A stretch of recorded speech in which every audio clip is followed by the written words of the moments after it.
আসসালামু আলাইকুম জি ভাই। ওয়ালাইকুম আসসালাম রহমতুল্লাহ। ভালো আছেন? জি, আলহামদুলিল্লাহ। ঈদ মুবারক। জুমাবার।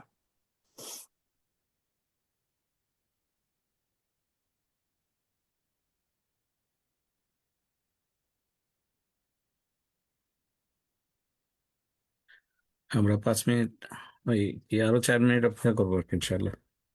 জি, কেমন গেল ঈদ? আলহামদুলিল্লাহ, ভালোই গেছে। আচ্ছা।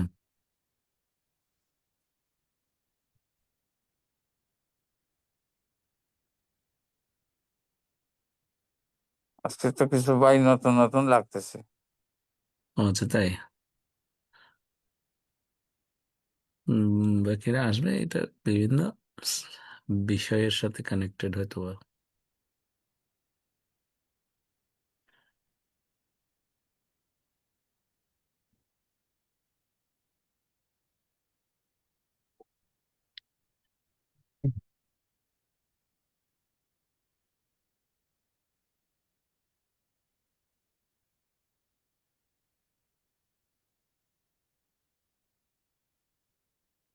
আমাদের তো এখানে ঈদের সেরকম ছুটি নাই। বাংলাদেশে কত 1 সপ্তাহের উপরে বোধহয় ছুটি গেছে নাকি? জি, 1 সপ্তাহ ছুটি ছিল।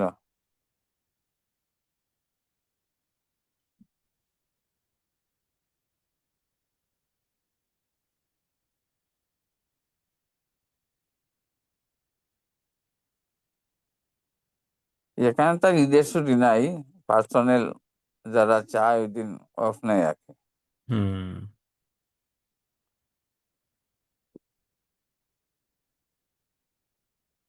ওটা দিত, আমরা যেহেতু মুসলিম কমিউনিটি, মানে একদিনে ঈদ করে না, এই জন্য দেয় না আর কি।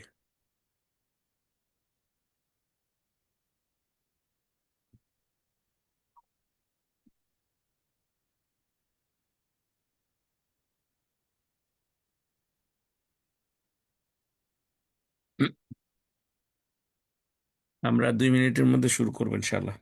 জি।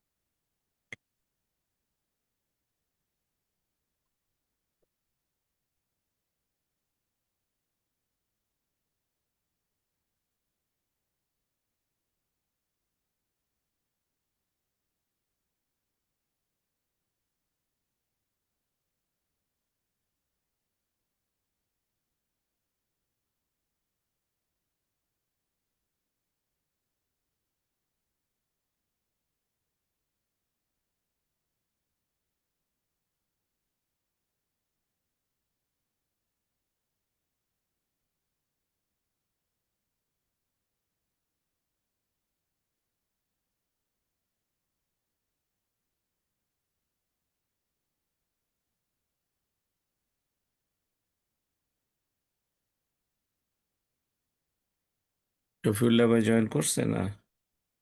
না, ওনাকে দেখছি না। আচ্ছা।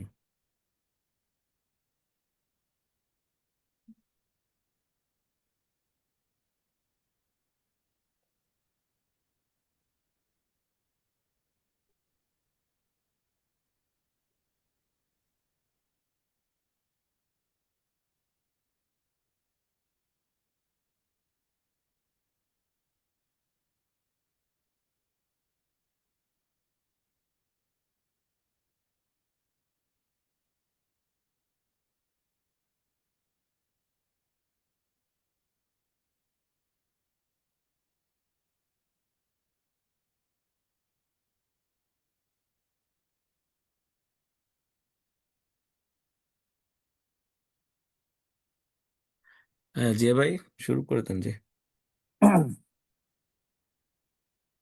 আলহামদুলিল্লাহ রাব্বিল আলামিন। আসসালাতু আসসালামু আলা রাসূলিল কারীম। আম্মা বাদ। আল্লাহ পাক রব্বুল আলামিনের মেহেরবানিতে আমরা 2 সপ্তাহ বিরতির পর আবার আমাদের সাপ্তাহিক ধারাবাহিক অনুষ্ঠান এখনই আরম্ভ করতে যাচ্ছি। আজকে আমাদের নতুন একটা আলোচনা আরম্ভ হচ্ছে। সুদের উপর। সুদ এমন একটা অভিশপ্ত জিনিস, যেটার উপরে কোরআন হাদিসে অনেক বক্তব্য আছে। তাছাড়াও আমরা দুনিয়াবি দৃষ্টিতেও যদি দেখি, একবার যখন কোনো মানুষ সুদের মধ্যে ঢুকে যায়, তখন সে নিঃশেষ হওয়ার আগ পর্যন্ত আর সুদ থেকে বাইরে হইতে পারে না। গ্রামাঞ্চলে দেখছি ছোট ছোট গরিব লোকরা 200 টাকা 100 টাকা নিয়ে সুদে মাসিক 20 টাকা 25 টাকা, এরপরে যখন দেওয়া আরম্ভ হয় তখন সে সুদের পয়সাই দিতে পারে না। শেষ পর্যন্ত বাড়িঘর ভিটে বাড়ি যা আছে সব বিক্রি করেও আর সুদ থেকে বাইর হইতে পারে না। এটা এমন এক জিনিস, যুগ যেভাবে মানুষের রক্তকে চুষে সবকিছু নিয়ে যায়, ঠিক সুদ ওইভাবে মানুষের সম্পদগুলা চুষে নিঃশেষ করে ফেলে। তা আমি কথা না বাড়িয়ে আজকে আমি সবাইকে অনুরোধ করব, এই সুদ থেকে বাঁচার জন্য আজকে সুদের উপর আলোচনা হচ্ছে, সবাই মনোযোগ দিয়ে শুনবেন। কেমনে আমরা এই সমস্ত খারাপ জিনিস থেকে বাঁচতে পারি, আমাদেরকে এবং আমাদের আত্মীয় স্বজনকে এই ব্যাপারে সবার সাথে আমরা এই বিষয়গুলো জানার পরে সবাইকে সতর্ক করার চেষ্টা করব। আমি কথা না বাড়িয়ে আজকের আলোচনা পেশ করার জন্য ডক্টর ইমরান ভাইকে অনুরোধ করছি।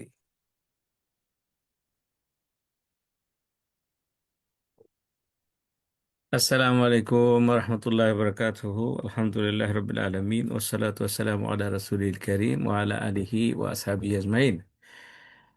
প্রথমে একটু লেট ঈদ মুবারক, যেহেতু আমরা ঈদের পরে প্রথম সেশন। সো আশা করি আপনারা সবাই ঈদ ভালো করে সেলিব্রেট করেছেন। আল্লাহ রাবুল আলমিন আমাদের সমস্ত রমজানের সমস্ত রোজা দোয়া ইবাদত কবুল করুন। তো এখন ঈদের পর পর একটা বিষয়, এই বিষয়টা অবশ্যই একটা কঠিন বিষয়, এটার মধ্যে কোনো মধু নাই। হ্যাঁ, তো এবং এই সুদে সয়লাভ আমাদের মুসলমানরা। আপনার প্রথম কথা হলো যে সুদ, আমি আপনাদের সামনে যেগুলো আলোচনা করব সেটা হচ্ছে যে কোরআনে আল্লাহ রাব্বুল আলামিন এটাকে কি অনুরোধ করেছেন, না উপদেশ দিয়েছেন, না আদেশ করেছেন, না আদেশের চাইতে আরো বড় কিছু হুমকি দিয়েছেন। হ্যাঁ, উনি কি রকম রাগান্বিত হইতে পারেন সুদের সাথে যে জড়িত হয় তার উপরে। তো আমাদের খুবই দুর্ভাগ্য, আমাদের মুসলমানরা এই বিষয় নিয়ে খুব বেশি গুরুত্ব দেয় না। হ্যাঁ, বললে ডিসকাশনের মধ্যে বলে সুদ হারাম, কিন্তু নিজে সুদের সাথে এমন ভাবে জড়িত থাকে, যেটা রসুল্লাহ সাল্লাম বলেছেন যে কিয়ামতের আগে, এই যে শেষ সময়ে সারা পৃথিবীর মানুষ ডাইরেক্টলি অথবা ইনডাইরেক্টলি, সরাসরি ভাবে অথবা ঘুরে পেঁচা হইল, যেভাবে হোক না কেন, সুদের সাথে তারা কোনো না কোনো ভাবে ইনভলভ থাকবে, সেখান থেকে বের হয়ে আসা যাবে না। এবং সুদের যে ভয়াবহতা, ভয়াবহতা এমন, এটা যদি বুঝতো মানুষ, আমাদের বাংলাদেশের মানুষ, ওনাকে আমি শ্রদ্ধা করি একজন অর্থনীতিবিদ হিসেবে, ডক্টর ইউনুস সাহেবকে ইন্টারিম গভর্নমেন্টের চিফ অ্যাডভাইজার করতো না। The day we made him chief adviser, basically আমরা সেই দিন প্রস্তুত হয়েছি আল্লাহ এবং রসুল সাল্লামের পক্ষ থেকে যুদ্ধ ঘোষণার। সেগুলো আমি কিছু কোরআন হাদিসের আলোকে কথা বলবো, তখন আপনারা ক্লিয়ার হতে পারবেন আশা করি ইনশাআল্লাহ। এবং আশ্চর্য হলো যে আমাদের অনেক আলেমরা পর্যন্ত সাপোর্ট করেছেন। না, একজন মানুষ তো অমুসলিমও ভালো মানুষ হইতে পারেন, একজন নাস্তিকও ভালো মানুষ হইতে পারেন। হ্যাঁ, আপনার একজন মানে ব্যক্তিগত জীবনে একজন ইসলাম বিরোধী মানুষও কিন্তু মিষ্টিভাষী হইতে পারেন, মিষ্টভাষী হইতে পারেন, প্রতিবেশীর সাথে ভালো ব্যবহার করতে পারেন। কিন্তু তাইলে কি আমরা বলবো যে আল্লাহ রাব্বুল আলামিন তার উপরে আখেরাতে তাকে জান্নাতে দিয়ে দিবেন না দিবেন না? তাইলে কি বলবো এই ব্যক্তি সফল কাম আল্লাহর দৃষ্টিতে? আমরা কি তাই বলবো? না। তো সুতরাং ইভেন বড় বড় বড় ইসলামিক স্কলার যাদেরকে আমি খুব শ্রদ্ধা করি, এরকম মানুষকে এরকম কথাও বলতে শুনেছি, ইভেন সীমা অতিক্রম করে, যে এটা নবী রসুলের মতো আল্লাহর নির্ধারিত হয়েছে ডক্টর ইউনূস সাহেব। তো এই যে সারা দেশব্যাপী গ্রামীণ ব্যাংকের নামে ব্র্যাক, আশা, খের, যত রকমের এনজিও আছে, সুদি অর্থনীতির সয়লাভ করার, এগুলোতে কারা ইনভলভ? অমুসলিমরা? না। এই সুদ কারা নিচ্ছে এবং কারা মানে সুদের লোন কারা দিচ্ছে? মুসলমান নামধারী মানুষেরা। আমার ভাই বোনেরা, তাদের নামাজের কি হবে? হ্যাঁ, তাদের রোজার কি হবে? এই যে রোজা রাখছি, তাকওয়া, একজন মুত্তাকি, এইখানে যারা উপস্থিত আছেন, দেখেন নিজেকে প্রশ্ন করেন আপনি সুদের সাথে ইনভলভ আছেন কিনা। কারো কাছে মনে হয় যেন কোনো গুরুত্ব নাই। আমি একজন বড় একজন ইসলামিক স্কলারের সাথে, আমি এই দেশে ইংল্যান্ডে আমি কিছু ইসলামিক মর্টগেজের কাজ করি আপনার ব্যাংকের সাথে, ইসলামী ব্যাংকগুলোর সাথে। এখানে আলহামদুলিল্লাহ ইংল্যান্ডে অনেকগুলো ইসলামী ব্যাংক হয়ে গেছে বা ইসলামিক লেন্ডার হয়ে গেছে। এটা হওয়া সত্ত্বেও মানে অদ্ভুত অবস্থা হচ্ছে যে কি বলে, ফোন করে বলে যে ভাই বা স্যার, কি ইসলামী ব্যাংকের সুদের হার কত? তো ইসলামী ব্যাংকের তো সুদের হার হওয়ার কথা না, ইসলামী ব্যাংক তো সুদ দিয়ে করে না। ওই তো সেই একই রকম, নাউজুবিল্লাহ। হ্যাঁ। তো ইসলামী ব্যাংকের হচ্ছে যে আপনি যদি প্রপার্টি কিনেন, সেটাতে রেন্টাল রেট তারা ইয়ে করে। হুম। তো এটা কমপ্লিটলি ডিফারেন্ট ফ্রম ইন্টারেস্ট। রিবা, রিবার থেকে পুরো ডিফারেন্ট। তারপরে বলবে যে কি, আমি ইসলামিক মর্টগেজ নিব, কিন্তু কেমনে নিব, এটা তো অনেক বেশি, রেট অনেক হাই। হ্যাঁ। সুদি সুদি লোন অনেক সস্তা। তো কম্পারিজন করা শুরু করে। তো একটু বলেন না দেখি এটার রেট কত? আপনি যেভাবেই বলেন না কেন, আমি এটাকে সুদি মনে মানে ইন্টারেস্ট রেটই মনে করব। তো তখন সাথে সাথে বলি যে ভাইজান, I am sorry, we cannot provide you service, you go to somebody else. The moment আপনি হালালের সাথে হারাম সস্তা, এই জন্য আমি হালাল নিব না। আপনি মুসলমান কিনা আপনি নিজেকে চিন্তা করেন। খুবই ডেঞ্জারাস জিনিস। আমার কাছে খুবই কষ্ট লাগে। আপনার দান সমস্ত কিছু বরবাদ হয়ে যাবে, বরবাদ হয়ে যাবে। আল্লাহর ঘোষণা আছে, ইয়ামহাকুল্লাহু রিবা ওয়া ইউরবিস সাদাকাত। আল্লাহ সুদকে ধ্বংস করেন এবং দানকে বৃদ্ধি করেন। এটা আল্লাহর ডাইরেক্ট কমিটমেন্ট। হ্যাঁ, to the whole humanity, to the whole world, যে আপনার সুদকে ধ্বংস করেন। কিন্তু কারো ভয় লাগে না, একদম ভয় লাগে না। একজন ভাই আপনার মনে করেন আলেম, আলেম বলতে আলেম ফাজেল কামেল কত টাইটেল পাস করছে কে জানে, আপনার খুব ভালো ছাত্র ছিলেন, সব কিছু বুঝেন, ইসলামিক মর্টগেজের ইয়ে করবেন, কিন্তু শেষ পর্যন্ত কি করলেন? দুইটা কারণে উনি ইসলামিক মর্টগেজ না নিয়ে তাড়াতাড়ি করে সুদি মর্টগেজে বাড়ি কিনে ফেলছেন। কি একটা কারণ হচ্ছে যে ইসলামিক মর্টগেজ খুবই কি, আমি ইংল্যান্ডের কথা বলছি, বাংলাদেশ কিছুটা কম্পিটিটিভ রেট মনে হয় ওনারা অনেকটা এগিয়ে ছিলেন। তারপরেও তো গত রেজিমে সমস্যা হওয়ার কারণে ইসলামী ব্যাংকগুলো মুখ থুবড়ে পড়েছে, এখনো ডিফিকাল্টির মধ্যে আছে। হুম। তো সেটা হচ্ছে যে এক নাম্বার হচ্ছে যে বলে যে এক্সপেন্সিভ এটা। হ্যাঁ, ওরা ওরা ওদের থেকে 2% বেশি। হ্যাঁ। আর আরেকটা বললো কি, সেটা হলো যে এখানে কাগজপত্রের অনেক ঝামেলা ইংল্যান্ডে। এই যে ব্যক্তি বললেন যে কাগজপত্রের ঝামেলা, সে ব্যক্তিদের, এই সমস্ত ব্যক্তিদের টাকা আর উৎস থাকে না। তো টাকার উৎস যদি থাকে না, তাহলে এই টাকা আপনার জায়েজ কিনা, আপনি এই টাকা সত্যিকারের হালাল টাকা কিনা। হ্যাঁ। আমাদের বহু মানুষেরা সুবহান আল্লাহ, এটা আলোচনাও করতে পারি না, যেই মুহূর্তে এই বিষয়ে আলোচনা করি, আপনার এই আমার সেশন শেষ হওয়ার সাথে সাথে ফোন কল চলে আসে, ভাই আপনি এই বিষয়গুলো আলোচনা কেন করেন? কিন্তু কথা হলো যে আপনার আল্লাহর বান্দা বান্দীদেরকে সতর্ক করারই তো দায়িত্ব আমাদের, তাই না? এই যে কি দেখা গেল যে আপনার এটাকে বলে আনআর্নড ইনকাম। আনআর্নড ইনকাম কিন্তু হারাম। আপনার যেই টাকা আপনি সোর্স বলতে পারবেন না, লিগ্যাল কোনো সোর্স বলতে পারবেন না, যেই টাকা আপনি কি বলে আহ, মনে করেন আপনার রবিং হয়েছে। এরকম এক ভাই এক সময় একদিন কাঁদতে কাঁদতে ফোন বললো যে ভাই আমার বাসায় কি হয়েছে, বাগলার ঢুকেছে এবং নগদ 90,000 পাউন্ড ছিল বাসার থেকে চুরি করে নিয়ে গেছে, ডাকাতি করে নিয়ে গেছে, আর 60 ভরি স্বর্ণ। তখন বললাম যে ভাই আপনি পুলিশে রিপোর্ট করেন, এই দেশে তো খুব সিস্টেম ভালো, হ্যাঁ, উদ্ধার করে দিতেও পারে। সাথে সাথে বলে যে ইয়া আল্লাহ আপনি কি বলেন, এটা তো আমি পুলিশে রিপোর্ট করতে পারবো না। কেন?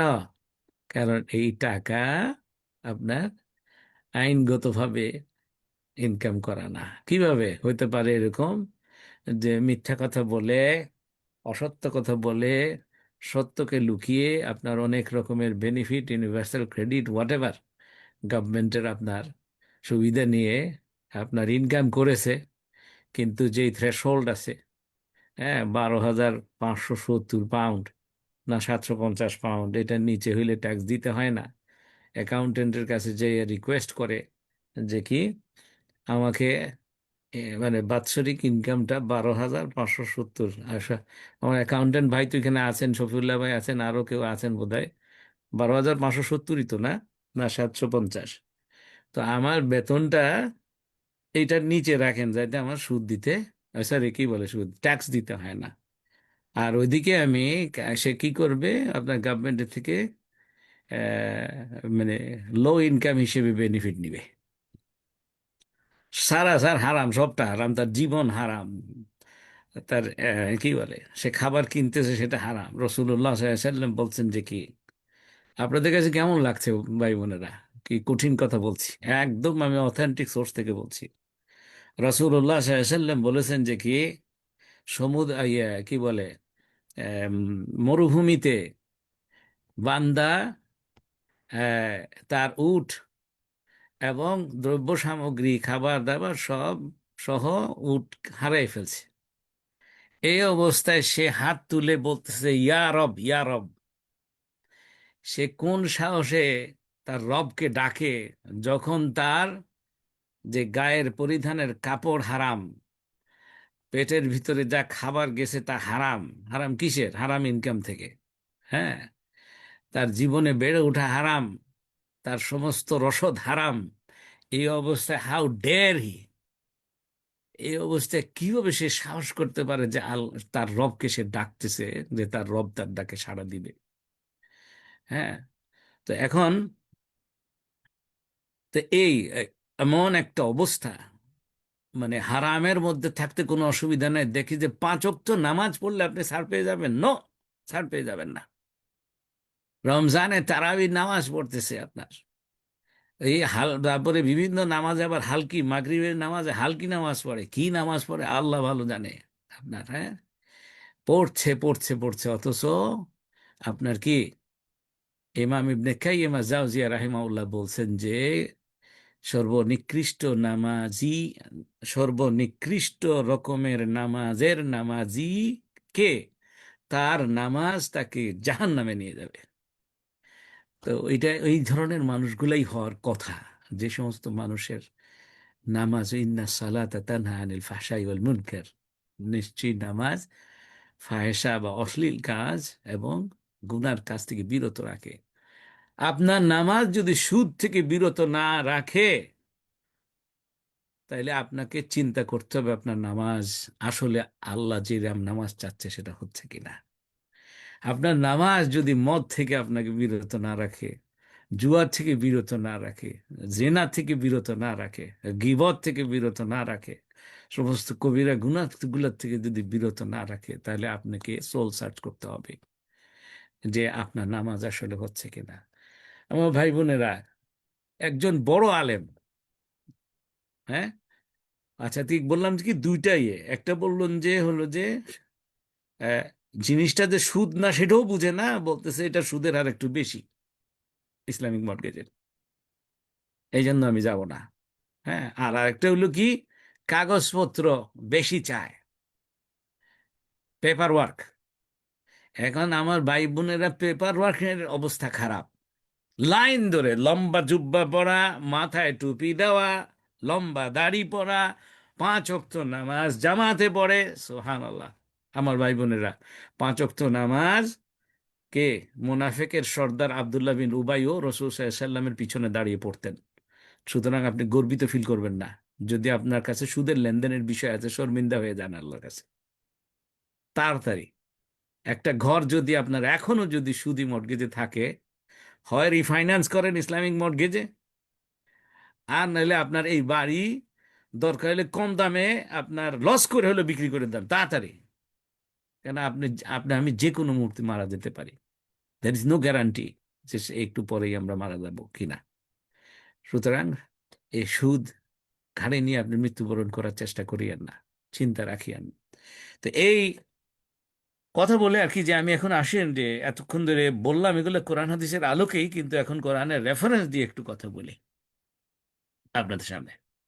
হ্যাঁ, তারপরে হাদিস কিছু, রসুল সাল্লাল্লাহু আলাইহি ইসলামের পক্ষ থেকে কিছু হাদিস আপনাদেরকে শোনাবো ইনশাআল্লাহ। তো তার আগে ওই যে এক বড় আলেমের কথা বলছি, আমার কষ্ট লাগে, বুকে প্রচন্ড প্রচন্ড ব্যথা হয়, ইভেন একাকী কান্না আসে, যে এই মানুষগুলোকে কিভাবে বুঝাবো, এদের কাছে তো আমার চাইতে অনেক বড় বড় সার্টিফিকেট আছে, আলেমের সার্টিফিকেট, এলিমের সার্টিফিকেট, কি বলবো।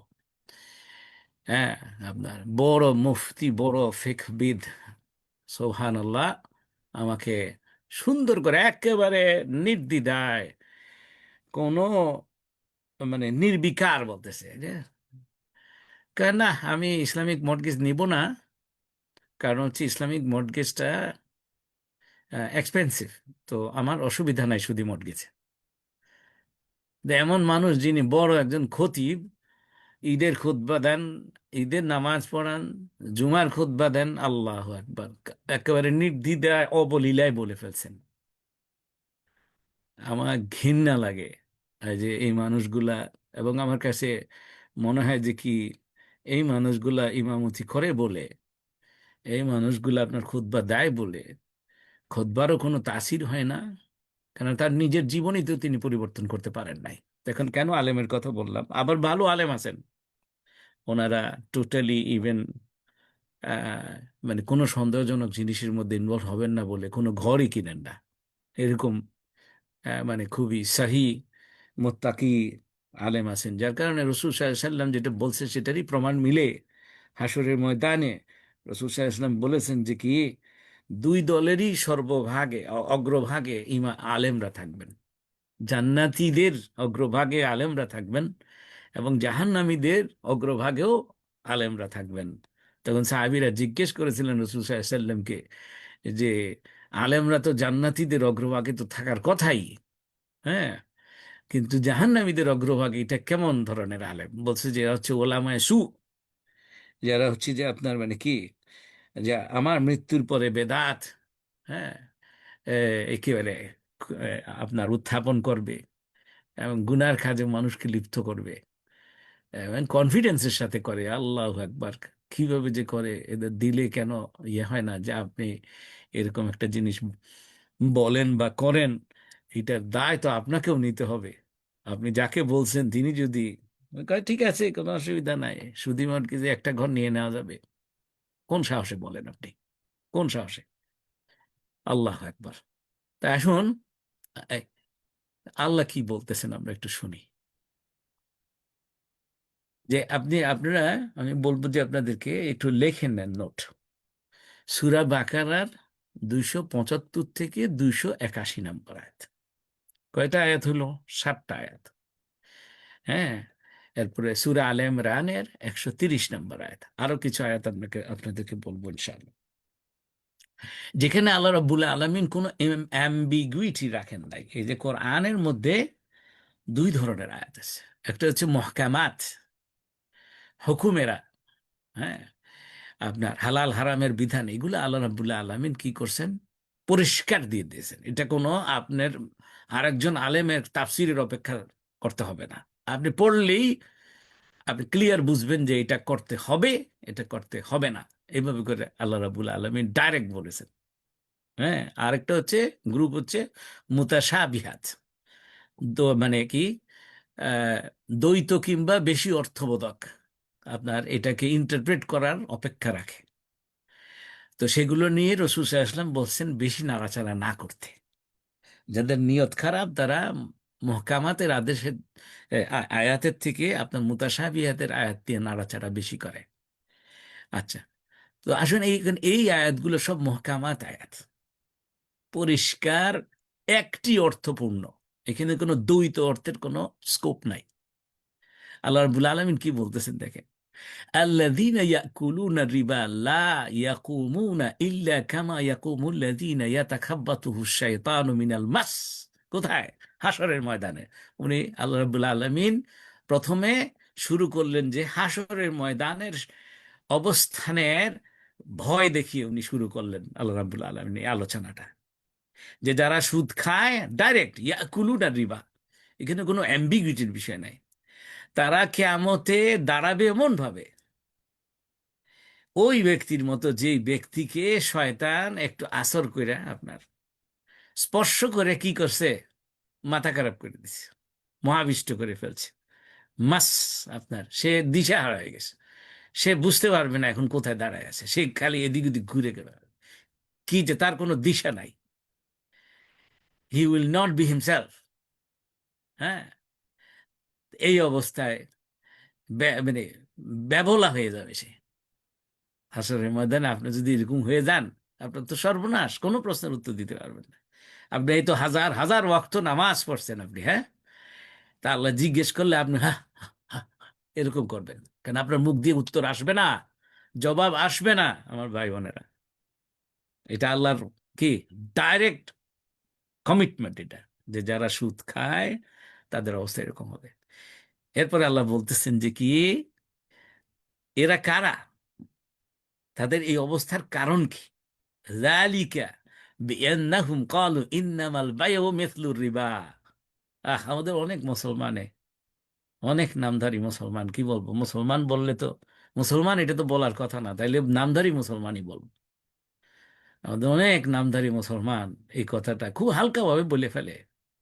আল্লাহ এটা বলে দিছে, ওইটা ইহুদিরা বলতো, জুরা বলতো রাসূল সাল্লাল্লাহু আলাইহি সাল্লামের সময় এবং তার আগে। তাদেরও এই অবস্থার কারণ এই যে তারা বলেছে ব্যবসা তো সুদের মতোই, ইন্নামাল বায়ু মিথলুর রিবা, যে নিশ্চয়ই এই যে বায়া, বায়ু মানে হচ্ছে ব্যবসা, ক্রয় বিক্রয়, ক্রয় বিক্রয় তো সুদ নেওয়ার মতোই, সুদের মতোই। কিন্তু আল্লাহ বলতেছে যে না না, ও আহাল্লাহুল বায়া ও হাররামা রিবা।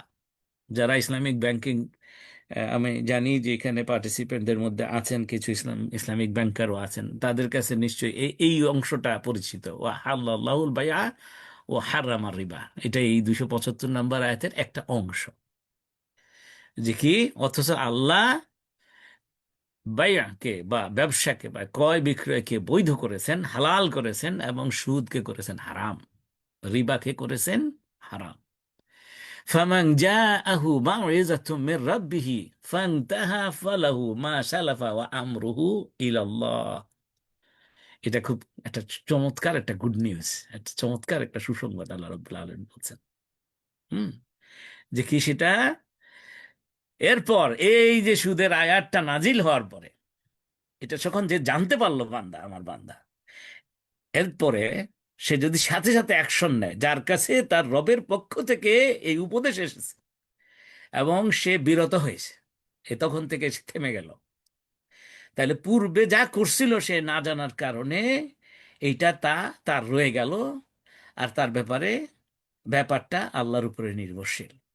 হ্যাঁ, যে আপনার ওয়া আমরুহু ইলাল্লাহ, তার মানে হচ্ছে যে আল্লাহ একটা সিদ্ধান্ত নেবেন, আশা করা যায় যে আল্লাহ পূর্বে ঘটিত গুনাহকে মাফ করে দিবেন।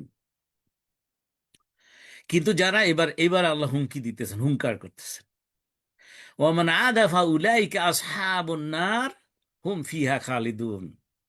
এরপরে আর যারা পুনরায় সুদ নেয়, এই কথাটাই যে ধরেন আজকে এখানে আপনারা যতজন উপস্থিত আছেন, এখানে আশা করি, আমি তো মনে করি যে আমাদের এই হালাকার যারা আপনারা পার্টিসিপেন্ট যোগদান করেন, তারা অন্যান্য আরো হালাকা পরিচালনা করেন বা ইভেন কোর্স পরিচালনা করেন।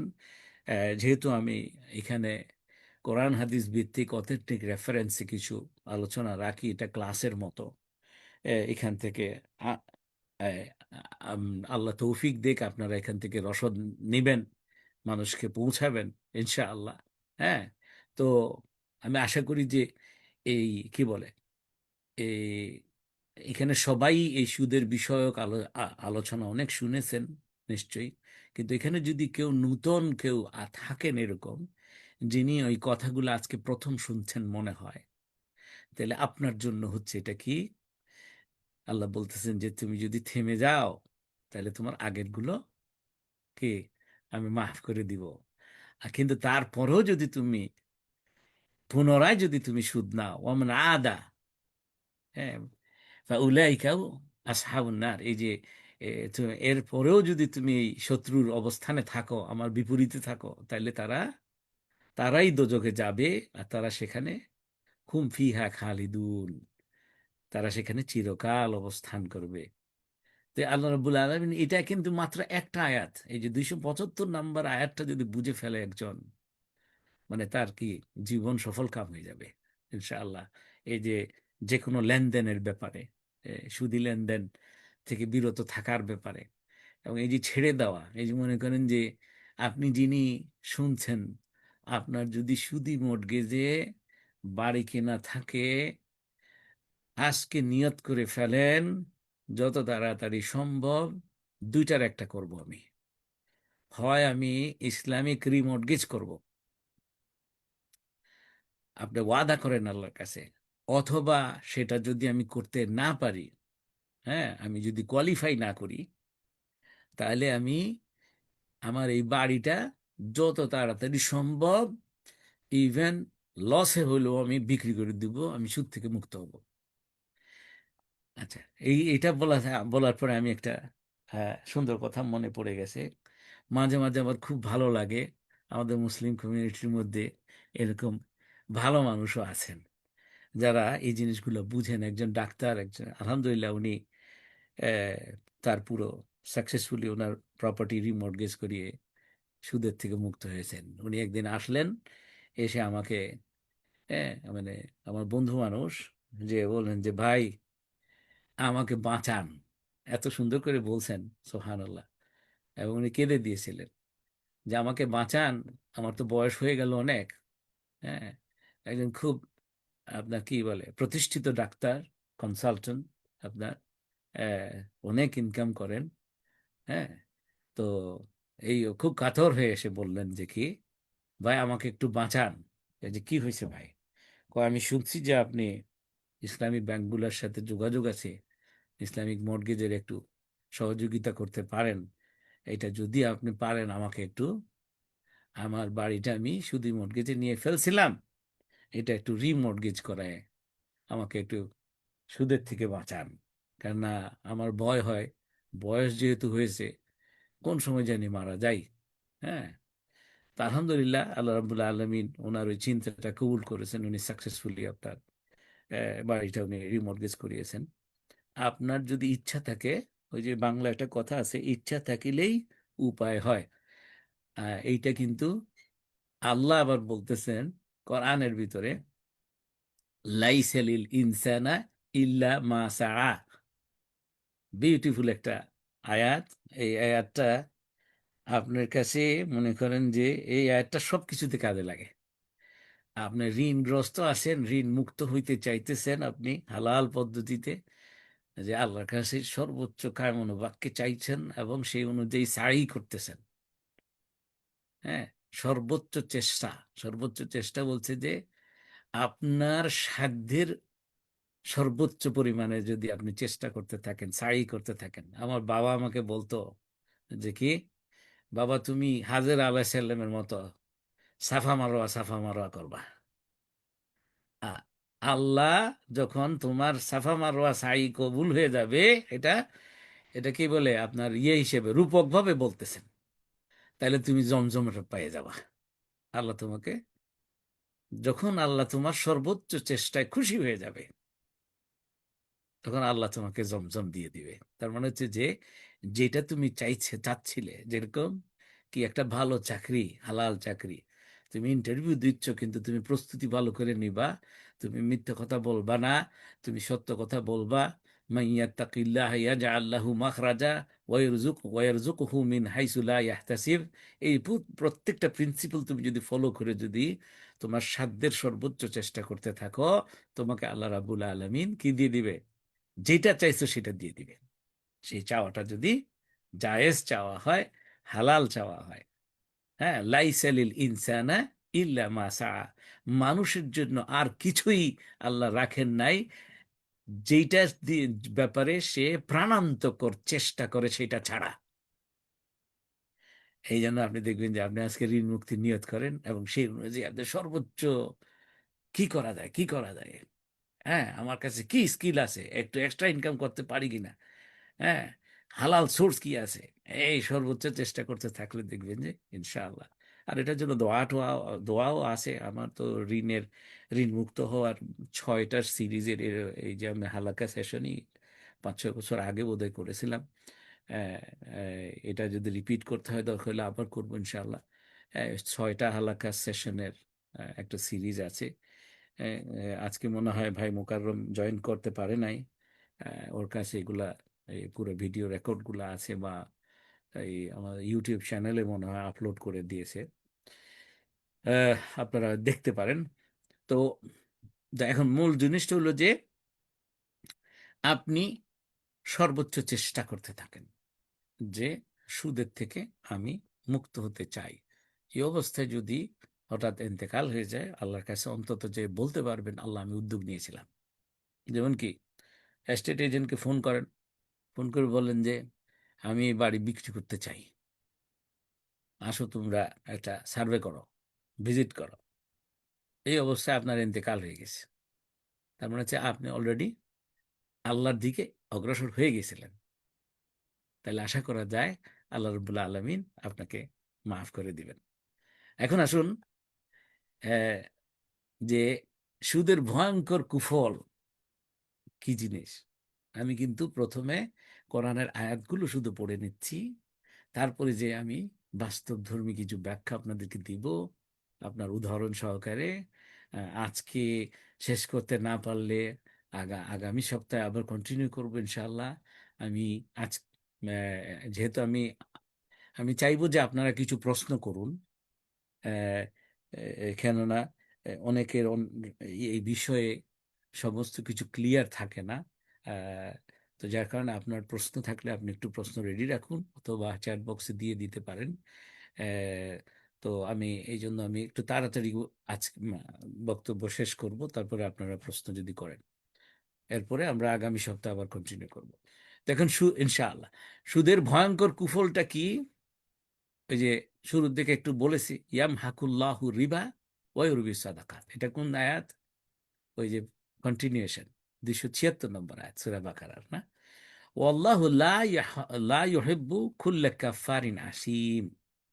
আল্লাহ তাআলা সুদকে ধ্বংস করেন। ইয়ামহা, ইয়ামহাক, আপনার, হ্যাঁ, সুদকে নিশ্চিহ্ন করেন এবং দান খয়রাতকে বৃদ্ধি করেন। আপনার সম্পদ বৃদ্ধি হতে হোক, এটা কি আপনি চান? নিশ্চয়ই চান। আপনার অর্থ পরিমাণ বাড়ুক, হ্যাঁ, আপনার ফাইন্যান্সিয়াল গ্রোথ হোক, আপনি ফাইন্যান্সিয়াল ফ্রিডম পান, এটা কি আপনি চান না? সবাই চায়। এটা হিউম্যান ফিতরা যে আমরা এটা চাই। ফাইন্যান্সিয়াল স্ট্রেস যেন না থাকে, ঋণ যেন না থাকে, আপনার টানাটানি যেন না থাকে। হ্যাঁ, আচ্ছা, তো এটা আপনি চান, তাহলে সবচেয়ে বেস্ট ইনভেস্টমেন্ট কি? দান খয়রাত করা। এটা আল্লাহর ওয়াদা। ওয়ায়ুরবি সাদাকাত, এই দেখেন ওয়ায়ুরবি, এই যে ইউরবি, ইউরবিটা কিন্তু ওই রিবার আপনার একই মূল ধাতু শব্দ থেকে আসছে। রিবা মানে শব্দটা হলো বৃদ্ধি, কিন্তু রিবা হলো একই জিনিস থেকে একই জিনিসের বৃদ্ধি হলো রিবা, ওইটাই হলো হারাম। টাকার থেকে যদি টাকা বৃদ্ধি হয় তাহলে এটা হারাম। খেজুরের থেকে খেজুর বৃদ্ধি হয় ওটা হারাম। কমলার থেকে কমলা বৃদ্ধি হয় ওটা হারাম। একই জিনিস যদি মাঝখানে অন্য কিছুর এক্সচেঞ্জ যদি না থাকে, মাঝখানে যদি লেনদেন কিছু না হয়, বাজারে এটা লেনদেন যদি না হয়, যেরকম যে দুটো খুব উত্তম খেজুর আপনি যদি এক্সচেঞ্জ করেন, আরেকজনে আসে চারটা একটু কম কোয়ালিটির খেজুর, আপনি যদি এক্সচেঞ্জ করে ফেলেন যে দুইটা উত্তম খেজুরের বিনিময়ে চারটা কম কোয়ালিটির খেজুর নিয়েছেন, এটা হচ্ছে রিবা। হ্যাঁ, এটাকে বলতেছে রিবা আল ফাদল। আপনার রিবা, হ্যাঁ, আপনার ওই যে দ্রব্য সামগ্রী রিবা। রিবা কিন্তু আমরা শুধু মনে করি যে সুদ বলতে বোঝায় হলো টাকায় টাকা, না। সুদ একই জিনিসের বৃদ্ধিকে সুদ বলে। আচ্ছা, রিবা গেল। এখন সাদাকাত বৃদ্ধি হবে আল্লাহ বলতেছে, ওইখানে কিন্তু ওয়ায়ুরবি সাদাকাত, যে দান করলে আমি বাড়িয়ে দিব। সেটা তো অনেক আয়াত আছে, আজকের আলোচনার বিষয় না। তারপরও মোক্ষম আয়াতটা হচ্ছে মাসালুল্লাযীনা ইউনফিকুনা আমওয়ালাহুম ফি সাবিলিল্লাহ কামাসালি হাববাতিন আম্বাতাত সাবআ সানাবিলা ফি কুল্লি সুমবুলাতিন মিয়াতু হাব্বা ওয়াল্লাহু ইউদাইফু লিমান ইয়াশা ওয়াল্লাহু ওয়াসিউন আলিম। এই সূরা বাকারারই আপনার এই যে ধারাবাহিকতায় আপনি দেখবেন যে যে আয়াতুল কুরসির আগের আয়াত থেকে 254 থেকে এটা, এই যে টাকা পয়সা নিয়ে আপনার কর্জা হাসানা, আপনার মনে করেন দান, এগুলা নিয়ে সুদ, এগুলা নিয়ে আলোচনা 254 নম্বর থেকে শুরু হয়েছে। মাঝখানে আয়াতুল কুরসি আছে, এরপরে কন্টিনিউ আপনার বিশেষত মনে করেন 261, খুব সম্ভবত আমি এখন যে আয়াতটা পড়লাম এটা হলো 261 হবে। আমি আপনাদেরকে একটু কুইকলি জানিয়ে দিই, কেন রেফারেন্সটা খুব জরুরি জানা। তাইলে আপনার কি হবে, আমারে আপনারে শয়তানে ধরবে না। আমরা কিছু জানি না, আল্লাহ যেটা বলছে সেটাই। সুবহানাকা লা ইলমা লানা ইল্লা মা আল্লামতানা ইন্নাকা আনতাল আলিমুল হাকিম। ফেরেশতারা আল্লাহ রাব্বুল আলামিনের কাছে সারেন্ডার করেছেন এটা বলে, না? নিশ্চয়ই সমস্ত সুবহানাক, গ্লোরি বি টু ইউ, লা ইলমা লানা, আমাদের কোনো এলিম নাই, ইল্লা মা আল্লামতানা, আপনি আমাদেরকে যা এলিম দিয়েছেন তা ছাড়া, ইন্নাকা আনতাল আলিমুল হাকিম, কারণ হচ্ছে নিশ্চয়ই আপনি আল আলিম আল হাকিম, সর্বজ্ঞানী, সর্ব হেকমতওয়ালা। বাংলায় কোথাও কোথাও লেখে সর্ববিজ্ঞানময়, আসলে হাকিম হেকমতওয়ালা। তো এই, হ্যাঁ, ঠিকই পেয়ে গেলাম আপনার। এটা হলো যে আপনার এটা 261 নাম্বার আয়াত সূরা বাকারার। আমি ওই যে মাসালুল্লাযিনা যেটা পড়লাম সেটা, যেটা এমন একটা সেটা হলো যে একটা বীজ বপন করেছে বান্দা, ওই চাষির ন্যায়, যে কিনা একটা বীজ বপন করেছে, সেখান থেকে 7টা সীসা বেরিয়েছে, প্রতিটা সীসাতে আবার 100টা করে দানা হয়েছে। তার মানে 7 100 700। ও তারপরে আল্লাহ বলেছেন ওয়াল্লাহ, আমার এটা একটা প্রিয় আয়াত, আপনি এটা এটা যত বেশি চিন্তা করবেন আপনার দান করার আপনার কি বলে আম, আম, দান করার আপনার ডিজায়ার বাড়তে থাকবে ইনশাআল্লাহ। এবং যত বেশি দান করবেন আপনার কাছে ফেরত তত বেশি আসবে, দুনিয়াতেও আসবে, আখেরাতে তো অগণিত হবে। ওয়াল্লাহু ইউদাইফু লিমান ইয়াশা, এবং আল্লাহ বলতেছেন যে আল্লাহ যত ইচ্ছা বেশি দিবেন, ইভেন 700-ও বেশি।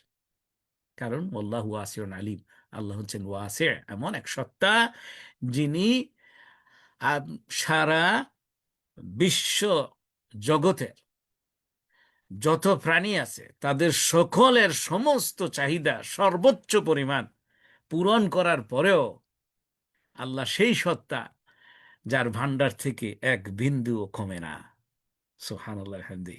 সেই সত্তার নাম হচ্ছে ওয়াসে, এবং আল্লাহ হচ্ছেন আলিম, এবং আল্লাহ জানেন আপনার অবস্থা, জানেন আপনার কি দরকার। হ্যাঁ, আচ্ছা। তো এখন এইটা বিশ্বাস করেন কিনা, অদ্ভুত কারবার হচ্ছে। আমি এরকম একটা পেয়েছি আমার ফেসবুক পেজে, আজকে থেকে 4-5 বছর আগে মনে হয় খুব সম্ভবত। এই এই যে দান করলে আপনার সম্পদ বৃদ্ধি হবে, সুতরাং দান করেন। আপনি কি ইনকাম বাড়াইতে চান, তাহলে দান করেন। এরকম কোন একটা বক্তব্য দিয়েছিলাম। সেটার কমেন্ট সেকশনে একজনে লিখেছে যে কি, এ, আমি তো কথাটা ভুলে গেলাম কেন, যে মানে খুব সার্কাস্টিক ভাবে, এদের মাথা খারাপ হয়েছে, এইটাও কি হয় নাকি। উনি বুঝতে পারতেছেন না যে কথাটা বলা মানে হচ্ছে ইসলাম থেকে খারিজ হয়ে যাবেন আপনি। কোরআনের কোনো একটা সিঙ্গেল আয়াতও যদি আপনি যদি কি আপনি আমি বিশ্বাস না করি, তাহলে আমরা মুসলমান থাকতে পারবো না।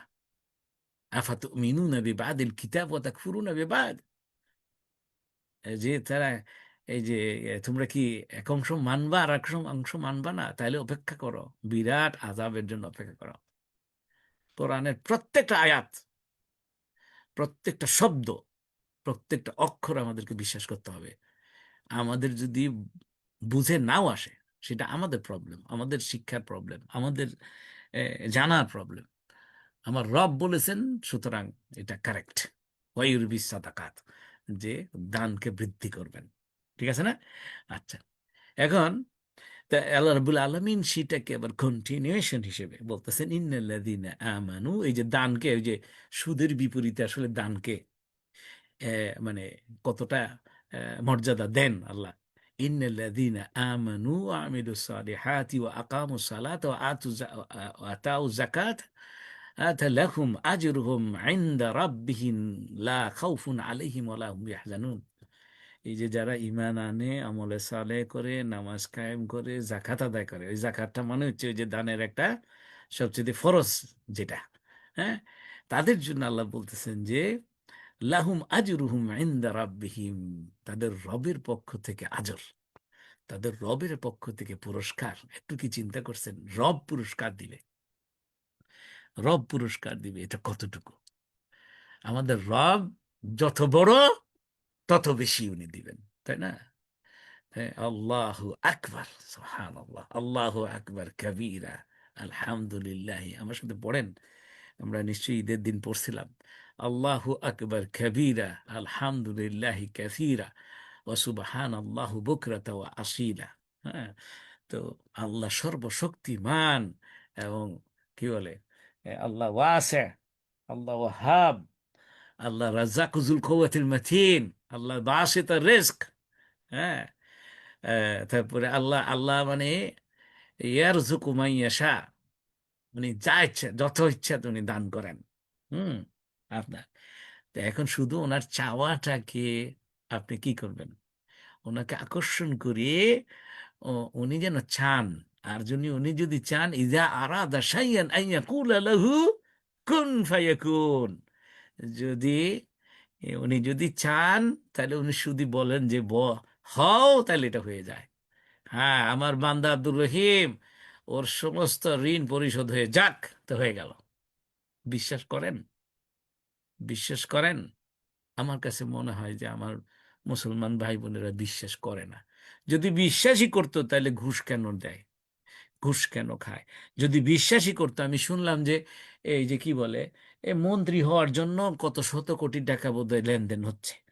আপনার এ, এটা কি বলে, উম, পুলিশ হওয়ার জন্য কত কোটি টাকা যেন দেওয়া হয়, পুলিশের কি হওয়ার জন্য, জেলা প্রশাসক হওয়ার জন্য, কি যে অবস্থা, আল্লাহু আকবার। কেউ, এই লোকগুলা একটাও, যত নামাজি পড়ুক না কেন, খুব সম্ভবত আমার রবকে বাসিতার রিস্ক মনে করে না, বিশ্বাস করে না। আমার রবকে রাজ্জাকুজুল কুওয়াতিন মনে করে না। আহ, মানে, কিন্তু নামাজ পড়তেছে, কপালে দাগও ফেলে দিচ্ছে হয়তো বা। হ্যাঁ, আচ্ছা, সুবহানাল্লাহ, আল্লাহ আমাদেরকে এই মানে রোগ থেকে মুক্ত রাখুক। হুম, আচ্ছা, তো এখন বলছেন যে এটা আল্লাহর কাছ থেকে, রবের কাছ থেকে সরাসরি পুরস্কার। এখন রবের কাছ থেকে পুরস্কার বলতে কি বোঝায়? রব যত বড় বললাম, তত বড় পুরস্কার। যেমন কি, ইয়া আল্লাহ, রাসূলুল্লাহ সাল্লাল্লাহু আলাইহি সাল্লাম বলতেছেন যে ওনার ওই বড় কতটুকু আর কি একটু বোঝার জন্য, রাসূলুল্লাহ সাল্লাল্লাহু আলাইহি সাল্লাম বলছেন যে যে হাসরের ময়দানে, ইয়া আল্লাহ, আল্লাহ রাব্বুল আলামিন আমাকে আপনাকে কিন্তু মাফ করে দেওয়ার জন্য শুধু উসিলা খুঁজবেন পাগল হয়ে। কেন? বান্দাকে উনি অসম্ভব ভালোবাসেন। এই বান্দাকে, আমার জন্য আমার রব, আপনার জন্য আপনার রব, আপনার রবের বান্দা আপনি, আপনার রবের বান্দি আপনি যিনি শুনতেছেন, আমার রবের বান্দা আমি, আপনার রবের সেই একই রব, কিন্তু এটা রবকে আপনি পার্সোনালাইজ করেন, নিজের বানায় ফেলেন। সেই রব, আপনার রব আপনাকে এত বেশি ভালোবাসে, আল্লাহ আকবার। হাসরের ময়দানে শুধু উনি উসিলা খুঁজবেন। আচ্ছা, ওই অমুক দিন অমুক একটা জিনিস করছিলা তুমি, আমি খুশি হয়ে গেছি, যাও যাও। আল্লাহ আকবার, আল্লাহ যেন কবুল করে, জান্নাতে চলে যাও। হ্যাঁ, দেখেন এই রবের কথা রাসূল সাল্লাল্লাহু আলাইহি ওয়াসাল্লাম বলতে গিয়ে বললেন যে, যে কি হাসরের ময়দানে সমস্ত বিচার হবে, আপনার পাল্লার মধ্যে নেকি বদি সব দেওয়া হবে। দেওয়ার পরে দেখা যাবে যে কি নেকির পরিমাণটা একটু কমে গেছে, কম হয়ে গেছে। হ্যাঁ, গুনার পাল্লাটা একটু ভারী হয়েছে। এমন অবস্থায়, আহা, আমাদের রব কি করবে? আপনার রব কি করবে? আমার রব কি করবে আমার জন্য? আমার ওই পাল্লায় কি করবে? ওই যে উনি ওনার এই কুদরতি হাতের এক মুষ্টি সওয়াব, এখানে কুদরতি হাত কি আমাদের মতো আবার এত? হ্যাঁ, আমাদের মধ্যে সবচাইতে লম্বা কত হয়? 7 ফুট লোক কত বোধহয় আছে বোধহয়, তাদের হাত আর একটু বড় ধরেন আমার থেকে। কিন্তু আল্লাহ রাব্বুল আলামিনের হাত কত বড়? উনি যেরকম সেরকম বড়, আমরা জানি না। ইয়া আল্লাহ, বলতেছে যে আল্লাহ রাব্বুল আলামিন তার কুদরতি হাতের এক মুষ্টি সওয়াব তার বান্দার সওয়াবের পাল্লায় দিয়ে দিবে। এরপরেও যে বান্দা জান্নাতে যেতে পারবে না, তার চাইতে দুর্ভাগা আর কে হতে পারে? আমার ভাই বোনেরা, কিভাবে আমরা একটু চিন্তা করি কিনা? এই কোন মুষ্টি, এই যে আল্লাহ এটা যে দিবেন, আপনার সুদের ইয়ে থাকলে তো আপনার হবে না। তখন কেন না, আল্লাহ তো ইনসাফ কায়েমকারী। আল্লাহ হচ্ছেন কি আদেল, জাস্টিস কায়েমকারী। উনি ইনজাস্টিস ওনার জন্য হারাম করে নিয়েছেন। উনি কারো উপরে ইনজাস্টিস করবেন না। হাশরের ময়দানে সবার পাওনা ঠিক মতো দিয়ে দিবেন, আরো বেশি দিবেন। আচ্ছা, এখন আল্লাহ বলতেছেন তাদের কোনো শঙ্কা নেই, ওয়ালা কি বলে যে ওয়ালা খাউফুন আলাইহিম ওয়ালা হুম ইয়াহজানুন। কাদের? এই মানুষগুলা যারা সুদি লেনদেনে ইনভলভ হয় নাই, কিন্তু দানের মধ্যে ইনভলভ হয়েছে, নামাজ প্রতিষ্ঠিত করেছে, সৎ কাজ করেছে, জাকাত আদায় করেছে। সুবহানাল্লাহ, তো এটা কানেকশন আছে, নাহলে একটার সাথে আরেকটা কেন দিল? আচ্ছা, এখন আসুন, এই যে ভয়ঙ্কর কুফল, হ্যাঁ, আর সুফল কুফল আরো আছে। এখানে আল্লাহ তারপরে আবার বলতেছেন, আদেশ করতেছেন, একটু ভয় লাগাইছেন, একটু আশা জাগাইছেন, আবার বলতেছেন, ইয়া আইয়ুহাল্লাযীনা আমানুত্তাকুল্লাহ ওয়াযারু মা বাকিয়া মিনার রিবা ইন কুনতুম মুমিনিন। স্টিল কিন্তু শক্তটা এখনো বলেন নাই। হ্যাঁ, আসতেছে শক্তটা। বলতেছে ও ইমানদারেরা, আল্লাহ বারবার করে এটা বুঝাইতেছে এটা যে কত খারাপ জিনিস। এইটার থেকে আমরা বাঁচার জন্য আল্লাহ একটু ভয় লাগাইতেছে, একটু পুরস্কারের আশা জাগাইতেছে, আবার হুমকি দিচ্ছেন, আবার ধ্বংস হওয়ার হুমকি দিচ্ছেন, আবার এসে আদেশ করতেছেন, আবার বলতেছেন কি, এখন কি বলছেন কি, হে ইমানদাররা, তোমরা আল্লাহকে ভয় করো। সেটাই তো আমরা রোজার মাসে ইত্তাকুল্লাহ, তাকওয়া অর্জন, লাআল্লাকুম তাত্তাকুন হওয়ার জন্যই তো চেষ্টা করলাম, মুত্তাকি হওয়ার জন্যই তো চেষ্টা করলাম। আমাদেরকে আল্লাহ বলতেছেন, ও ইমানদারেরা, তোমরা আল্লাহকে ভয় করো, এবং ওয়াজারু মা বাকিয়া মিনার রিবা, সুদের যা সমস্ত বকেয়া আছে সব কি করো, পরিত্যাগ করো। সমস্ত ওয়াজারু মা বাকিয়া মিনার রিবা, সমস্ত ধরনের রিবা, তোমার যা বকেয়া আছে সেটা কি করো, পরিত্যাগ করো। ইন কুনতুম মুমিনিন, ইমানদাররে বলতেছে, ইয়া আইয়ুহাল্লাযীনা আমানু, আবার শেষে কয় ইন কুনতুম মুমিনিন, যদি তোমরা ইমানদার হয়ে থাকো। ও ইমানদারেরা, মানে হচ্ছে ও ইমানের দাবিদারেরা, যদি সত্যি তোমরা ইমানদার হয়ে থাকো, সত্যি তোমরা মোমেন হয়ে থাকো, তাইলে কি আল্লাহকে ভয় করো, আর এই আদেশ শোনার পর থেকে সুদের সমস্ত লেনদেন থেকে নিজেকে মুক্ত করে ফেলো। হ্যাঁ, এটার একটা ইয়ে হলো যে যারা এর আগে কাউকে ঋণ দিয়েছে সুদ সহকারে, তাহলে ওই যে সুদটা বাতিল করে দিয়ে মূল টাকাটা সে নিতে পারে, সেটা বোঝানো হচ্ছে এখানে এক এক প্রকারে। আচ্ছা, এখন আসেন সর্বকঠিন হুমকি হচ্ছে এটা, যে কি সে ফাইন লাম তাফআলু, এই যে সুদের আদেশ, এই যে সুদ বর্জন করার যে আদেশ, সুদের লেনদেন বর্জন করার যে আদেশ, এইটাকে অমান্য করার, এতক্ষণ তো আলাপ করেছি আখেরাতের কথা, আল্লাহ এখন চলে আসছে দুনিয়াতে, আলোচনাটা দুনিয়ার, বলতে দুনিয়াতে কি কঠিন পরিণতি দেখো তুমি। ফাইন লাম তাফআলু ফাআযানু বিহারবিন মিনাল্লাহি ওয়া রাসূলিহি। আল্লাহ, ইন্না লিল্লাহ। দেখি, অতঃপর যদি তোমরা পরিত্যাগ না করো, এত কিছু বললাম তোমারে, তোমারে ভয় লাগাইলাম, এটার সাথে ইনভলভ হইলে কি ভয়, তোমারে আশা জাগাইলাম, এটা ছেড়ে দিলে তোমার কি আমার পক্ষ থেকে তোমারে কি বলে, এ, এম, আরে ওয়াজার ওয়াজার, কি বলে, আজার, আজার মানে হচ্ছে যে পুরস্কার, হ্যাঁ সওয়াব, পুরস্কার দিব আমার নিজের পক্ষ থেকে। আল্লাহ রব্বুল আলামিন এত কিছু বলার পরেও তোমরা যদি পরিত্যাগ না করো, তোমার যদি শরীরে যদি গায়ে যদি গায়ে রত না আসে, হ্যাঁ তোমার যদি মাথা শেখেন না হয়, তোমার চিন্তা যদি পাল্টায় না, তুমি তারপরেও হ্যাঁ ঠিক আছে তো আচ্ছা থাক, হ্যাঁ এরকম তো কত শুনছি। এইটা সেই সেই সুদ না। অনেক শিক্ষিত মানুষ, অনেক আলেম টাইপের মানুষ এভাবে করে আমার সাথে আর্গু করে, খুব খারাপ লাগে। তখন একবার মনে হয় যে থাক, আর কিছু বলবো না, কেন এ তো বুঝে যে অলরেডি যে এটা এই মানুষগুলো কারা হইতে পারে। এটা হচ্ছে যে আল্লাহ আকবার, ওই যে কি বলে, খাতাম আল্লাহ আলা কুলুবিহিম ওয়া আলা সামিইহিম ওয়া আলা আবসারিহিম গিশাওয়াতুন ওয়া লাহুম আযাবুন আযীম। তার হৃদয়ে তালা লাগিয়ে দেওয়া হয়েছে, হ্যাঁ মানে কি বলে, আম, সিল মারা হয়েছে, কানে তালা লাগিয়ে দেওয়া হয়েছে, চোখে পর্দা ফেলে দেওয়া হয়েছে, এখন সে দেখেও দেখে না, শুনেও শুনে না, বুঝেও বুঝে না। সব কিছু বুঝলাম থাক, কিন্তু কি করব, ইসলামী ব্যাংক ইসলামিক মর্টগেজ তো সে, তারা এটা কমায় না কেন, তারা এটা কম কি বলে দামটা কমায় না কেন, রেটটা কমায় না কেন। আরে রেট কমে, রেট বেশি দিয়ে কিনলে তো আপনার সব তো বেশি হইলো। আলা ইন্না সিলাত আল্লাহিল গালিয়া। আপনি কি মনে করেছেন আল্লাহর সওদা অনেক দামি, অনেক দামি। জান্নাত কি বিনা পয়সার জিনিস? আল্লাহ জান মাল সবটা দিয়েছে, বলে ইন্নাল্লাহ হাশতারা মিনাল মুমিনিনা আনফুসাহুম ওয়া আমওয়ালাহুম বিআন্না লাহুমুল জান্নাহ।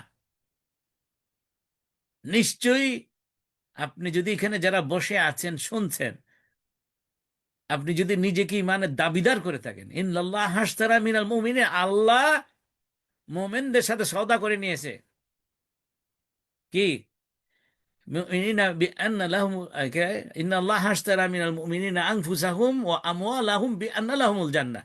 তাদের জান এবং তাদের মাল সমস্ত কিছু জান্নাতের বিনিময়ে আল্লাহ খরিদ করে নিয়েছেন, এক্সচেঞ্জ হয়ে গেছে। যিনি আপনি এবং আমি, আমরা যারা কি ইমানদার বলে দাবি করেছি, আল্লাহ কবুল করুন।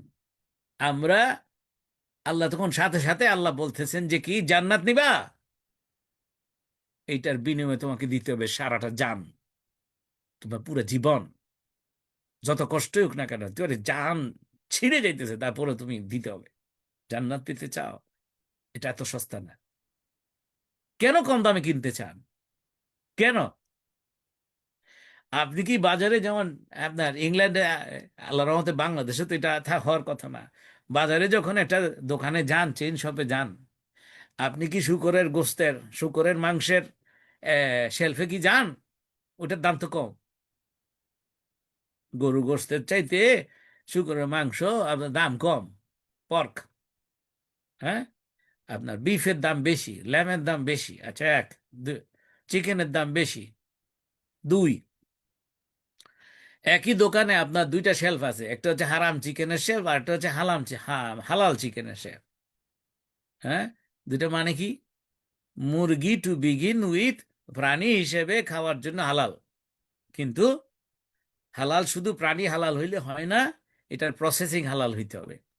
বিসমিল্লাহ করে জবাই করা হয় নাই। হ্যাঁ, আপনার আমাদের শরিয়া রুলিং মোতাবেক জবাই করা হয় নাই, তার মানে এই মুরগির গোস্তটা হারাম হয়ে গেছে। তো ওরা হারাম শেলফে রাখে। এবং আশ্চর্য হলো, হারাম চিকেনের দাম কম, হালাল চিকেনের দাম বেশি। তখন কি আপনি কি ওই, তখন কি বলেন যে আমি হালাল চিকেন নিব না? সেটা তো বুঝছেন, সেটা তো আমরা বুঝছি ভালো করে। একটু দাম বেশি হইলেও আমরা হালাল চিকেনটাই নেই। আমরা HMC সার্টিফিকেট খুঁজি, হালাল মিট সার্টিফিকেট খুঁজি না? তো তো ওটা যদি খুঁজি আমরা, টাকার হালাল সার্টিফিকেট কেন খুঁজবো না? এই টাকার হালাল সার্টিফিকেট জন্য এটার দাম বেশি হইলে এর সমস্যা কি? আপনি বেশি দাম দিয়ে কিনেন, জান্নাত কিনেন, জান্নাত কিনেন, জান্নাত কিনেন, জান্নাতের ঘর কিনেন। আর না পারলে এখানে কোনো ঘর কিনা যাবে না। আপনি একেবারে সরাসরি জাহান্নামের ঘর কিনতেছেন আপনি, একটু কম দামে পাইছেন বলে। হ্যাঁ, ইন্না লিল্লাহ। তো আল্লাহ রাব্বুল আলামিন বলতেছেন যে কি, অতঃপর যদি তোমরা পরিত্যাগ না করো, ফাআযানু বিহারবিন মিনাল্লাহ ওয়া রাসূলিহি, আমি অপেক্ষা করতে রাজি না। আল্লাহ বলতেছেন তোমার মৃত্যু পর্যন্ত আমি অপেক্ষা করতে রাজি না। Take a notice of war from Allah and his Rasul সাল্লাল্লাহু আলাইহি ওয়াসাল্লাম। হ্যাঁ, যে কোথায় যুদ্ধ কিসের? হাসরের ময়দানে না, দুনিয়াতে। দুনিয়াতে আপনি যখন যেই মুহূর্তে সৌদি মর্টগেজ নিয়েছেন, আল্লাহ বলতেছেন স্ট্যান্ডিং ডিক্লারেশন অফ ওয়ার। আপনার জীবন কি ভালো হবে? ভালো হবে না। ওই ঘরে আপনি শান্তি পাবেন না। এই যে মনে করেন যে এই দেশে ওই টিভিতে ডকুমেন্টারি দেখাইতো, আমাদের ঘরে এখন আর টিভি নাই, দরকারও পড়ে না। হ্যাঁ, নিউজ অন্য জায়গার থেকেও খুঁজে পাওয়া যায়। তো অনেক আগে আপনার ডকুমেন্টারি দেখতাম, property from hell, neighbour from hell, এরকম ডকুমেন্টারি। নিশ্চয়ই আপনারা কেউ ইউকেতে যারা আছেন তারা হয়তো বা দেখেছেন। দেখি একটা প্রপার্টি কিনছে, মনে শান্তি, কয়েক একটা নিজের বাড়ি, এরকম করে বাংলাদেশে একটু অ্যাডভার্টাইজ দেখছি। আমার নিজের বাড়ি। হ্যাঁ, তো এই বাড়ি কিনছেন কি জন্য? সুকুনের জন্য, শান্তির জন্য। কিন্তু দেখা গেল যে ঘরের ভিতরে ঢুকে দেখলেন যে কি, আপনার ওই যে পেইন্ট করার জন্য একটু প্লাস্টার উঠাইতে গেছেন, পুরাটা গর্ত হয়ে আছে। অমুক জায়গায় গর্ত, তমুক জায়গায় সেটা, মানে একেবারে ঘরের অবস্থা খারাপ। তো পুরা আপনার কি বলে, ব্যাক টু ব্রিক্স বলে এটাকে। হ্যাঁ, সমস্ত কিছু নতুন করে করতে হবে। তার মানে এটা হয়ে গেল কি, আপনার এই প্রপার্টিটা হাসানাত হইল না, এই প্রপার্টিটা হয়ে গেছে প্রপার্টি ফ্রম হেল। সুদি মর্টগেজে নিলে এরকম কিছু একটা ঘটনা ঘটে যেতে পারে। আরো কি ঘটতে পারে? এই ঘরে আপনার স্ত্রীর সাথে আপনার সম্পর্ক নষ্ট হতে পারে। এই ঘরে থাকার কারণে, যে সুদি মর্টগেজ নেওয়া ঘরে থাকার কারণে আপনার সন্তান নষ্ট হয়ে যেতে পারে। কেন, জিনিসটা তো হারাম। আপনি কি অনুভব করছেন কিনা? হারাম ঘরের ভিতরে বসবাস করতেছেন, আর খালি বলেন যে রাতে ঘুম হয় না। আরে, ঘুম আসে না, আসবে না, আপনার সুকুন হবে না, মনে শান্তি নাই, মুখে হাসি নাই, কপালে কুচকানি, যেদিকে তাকাই অনেক টাকা আছে কিন্তু কিছু করার নাই। হ্যাঁ, কি আমার কথাগুলো আপনাদের কাছে কেমন লাগছে? বাস্তব লাগতেছে না পাগল পাগল লাগতেছে? আপনি খুঁজে পাচ্ছেন না কেন ছেলেটা খারাপ করতেছে রেজাল্ট? আপনি খুঁজে পাচ্ছেন না কেন ছেলেটা বা মেয়েটা বেয়াদব হইতেছে? আর এসে এসে আমাদের কাছে বলে যে ভাই বা স্যার, একটু পরামর্শ দেন, আমার ছেলেটা হঠাৎ করে বেশি বেয়াদব হয়ে গেছে, একদম কথা শুনে না, 5 ওয়াক্ত নামাজ পড়তে এখন সবচেয়ে ছাইড়ে দিছে। কারণটা কি? আপনি একটু ধ্যান করে দেখবেন যে এটার সাথে কানেকশন আছে। যে আপনার কাপড় হয়তো বা মিথ্যা কথা বলে গভর্নমেন্টের থেকে চাণক্য করে গভর্নমেন্টকে ডিসিভ করে আপনি বেনিফিট নিয়েছেন কিংবা ইউনিভার্সাল ক্রেডিট নিয়েছেন, মেবি ওইটার কারণে, মেবি সুদি মর্টগেজে ঘর নিয়েছেন সেটার কারণে, মেবি আপনার কোথাও ঘুষ আপনি নিয়েছেন খেয়েছেন সেটার কারণে। হ্যাঁ, এই দেশেও কিন্তু ঘুষের বাণিজ্য শুরু হয়ে গেছে। প্রচণ্ড গভর্নমেন্ট সেক্টর প্রচণ্ড কারাপ্ট হয়ে গেছে। আমার কাছে মাঝে মাঝে, আমি যেহেতু corruption is one of my areas of research, economic research, হ্যাঁ, আমার কাছে যে ডেটা আছে, তো যে মানে ওই যে অনেকে দুষ্টামি করে বলে আমরা বাঙালিরা যেখানে যাই সেখানে সবাই রে করাপশন শিখিয়ে দিই। তো কি জানি হয়তো বা এই আমাদের কোনো সকল মুসলমানরাই বাংলাদেশ থেকে, পাকিস্তান থেকে, বিভিন্ন জায়গা থেকে আসছি, ওই দেশে যেরকম করে ঘুষবাস ইয়ে করে এইখানেও সেরকম চর্চা চালু হয়ে গেছে। এখানকার কাউন্সিলররা আপনার কি টাকা পয়সা চুরি করার জন্য খামাখা, এই যে আমার বাসার সামনের রাস্তাটা সারা দিনে কোনো সাইকেল দেখি না চড়তে। আজকে আমার এক কলিগকে বলতেছিলাম, ইকোনমিস্ট কলিগকে, হ্যাঁ, এই যে কি সাইকেলের জন্য আপনার পুরা সুন্দর বড় রোডটা, প্রশস্ত রোড ছিল, এটা সারাদিনে কোনো আমরা সাইকেল দেখি না। গত 4-5 বছরে আমরা এখানে আসি, হ্যাঁ, এই কালে ভদ্রে একটা দুইটা সাইকেল এখান দিয়ে যায়। এইটার জন্য আপনার 1/3 রোডকে ব্লক করে আপনার একবারে সারা রোড নতুন করে পিচ ঢালা করছে, যেটার কোনো দরকার ছিল না। এমনিতে রোড ভালো ছিল, আবার ওই 1/3 আবার তৈরি করছে অনেক দিন ধরে। এখন clear indication of corruption going on in the council and the local authority, এটা বুঝেই যাচ্ছে। হ্যাঁ, কেউ না কেউ ইনভলভ আছে। তো এই, তো আপনার কি হচ্ছে, এটা আপনি কোনো ঘুষের কারবারে, কোনো করাপশনের কারবারে সরকারি জিনিস চুরি করলেন, জনগণের জিনিস চুরি করলেন, হ্যাঁ, এইটার রেজাল্ট আপনি কিন্তু আপনার জীবনে শান্তি আসবে না, শান্তি আসবে না। এই জন্য মাঝে মাঝে দেখবেন, ওয়ান্ডার করেন, এ এই মানুষটা তো আমার কাছে আমার চাইতে কম ইনকাম করে, কিন্তু এত হাসি খুশি কেমনে থাকে, এত সুখী কেমনে থাকে? কারণ আল্লাহ রাব্বুল আলামিন তাকে হাসানাত দিয়েছেন।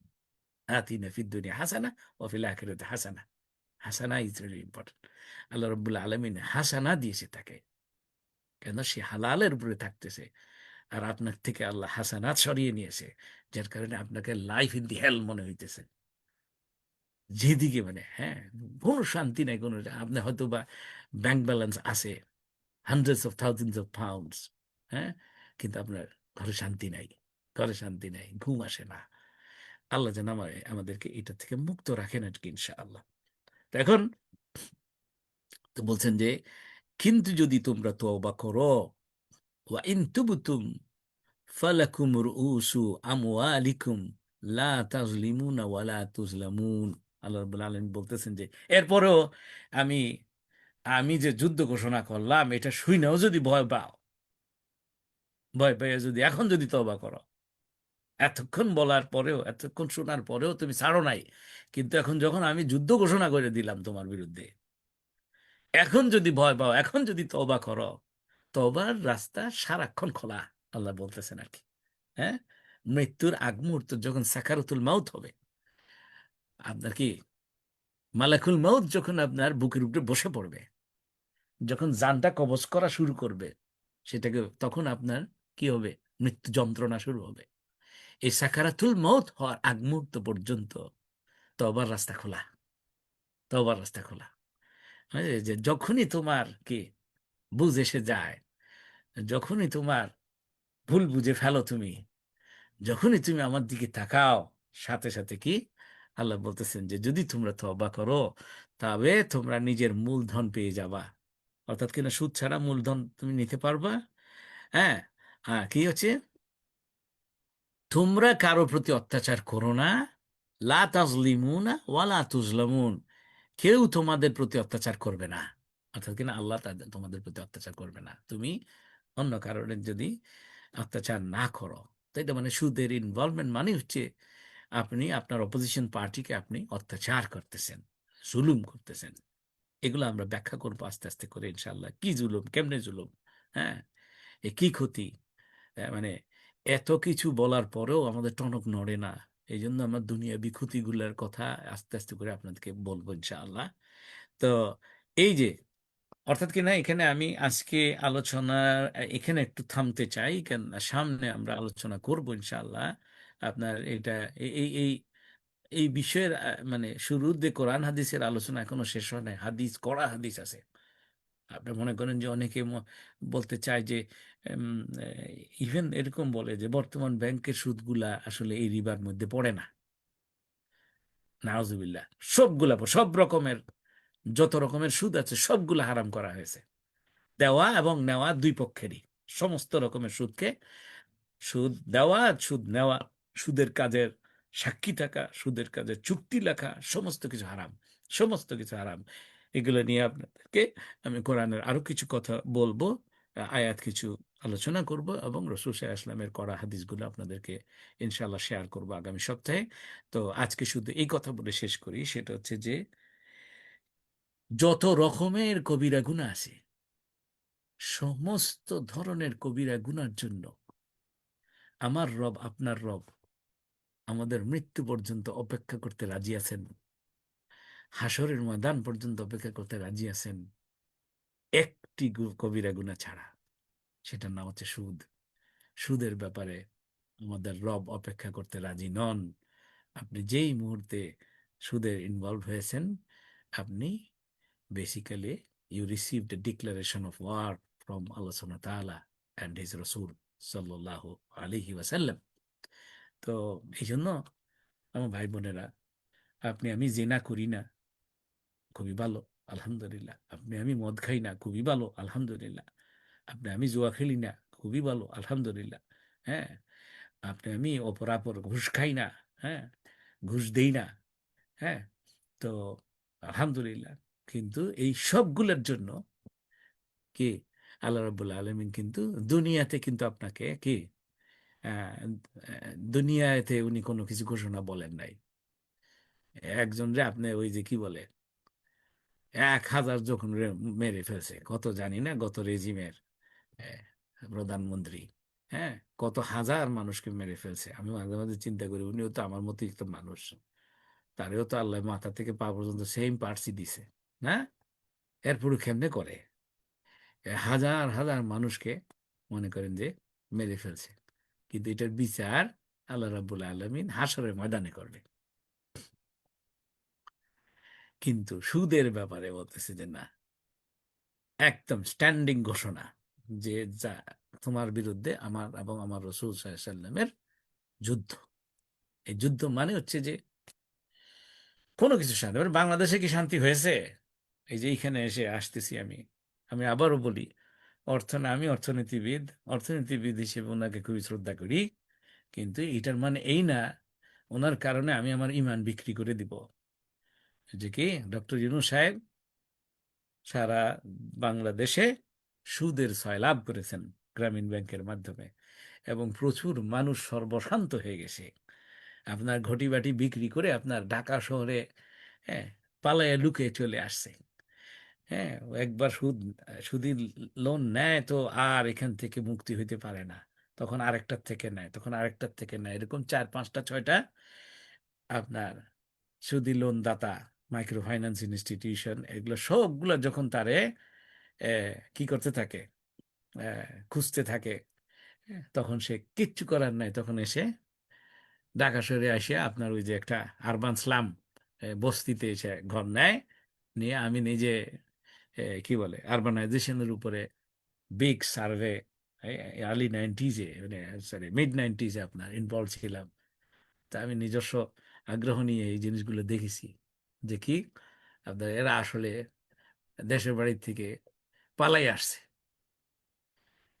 মানে এই যে চক্রবৃদ্ধি সুদ, আপনার টেট সাইকেলের মধ্যে পড়ে পড়ে আপনার কি আর আলটিমেটলি ওখান থেকে পালাই আসা ছাড়া তার গতি ছিল না। তো এইভাবে কত মানুষ, হাজার হাজার মানুষ, লক্ষ লক্ষ মানুষ এটার মধ্যে ইনভলভ হয়েছে। প্রথম হলো যে সব এই কবিরা গুনার মধ্যে ইনভলভ হয়েছে, প্রত্যেকের জীবন আল্লাহ এবং তার রাসূল সাল্লাল্লাহু আলাইহি ওয়াসাল্লামের যুদ্ধের ঘোষণা তাদের বিরুদ্ধে, এবং একটারও শান্তি নাই। ঘরে শান্তি নাই, বাইরে শান্তি নাই, সন্তানের মধ্যে শান্তি নাই, স্বামী স্ত্রীর মধ্যে শান্তি নাই, পরিবারের মধ্যে শান্তি নাই। আল্লাহু আকবার। আল্লাহ আমাদেরকে এটা থেকে মুক্ত রাখুক। ওয়া আখিরু দাওয়ানা আলহামদুলিল্লাহি রাব্বিল আলামিন। আসসালামু আলাইকুম ওয়া রাহমাতুল্লাহি ওয়া বারাকাতুহু। আমার ভাই বোনেরা, আপনার যদি প্রশ্ন থাকে, আমি একটু আগে শেষ করলাম, আহ, বলতে পারেন আর কি। এখানে কিছু চ্যাট বক্সে লিখেছেন, আহ, ফেসবুকে আপনারা লিখতে পারেন যারা ফেসবুকে আছেন।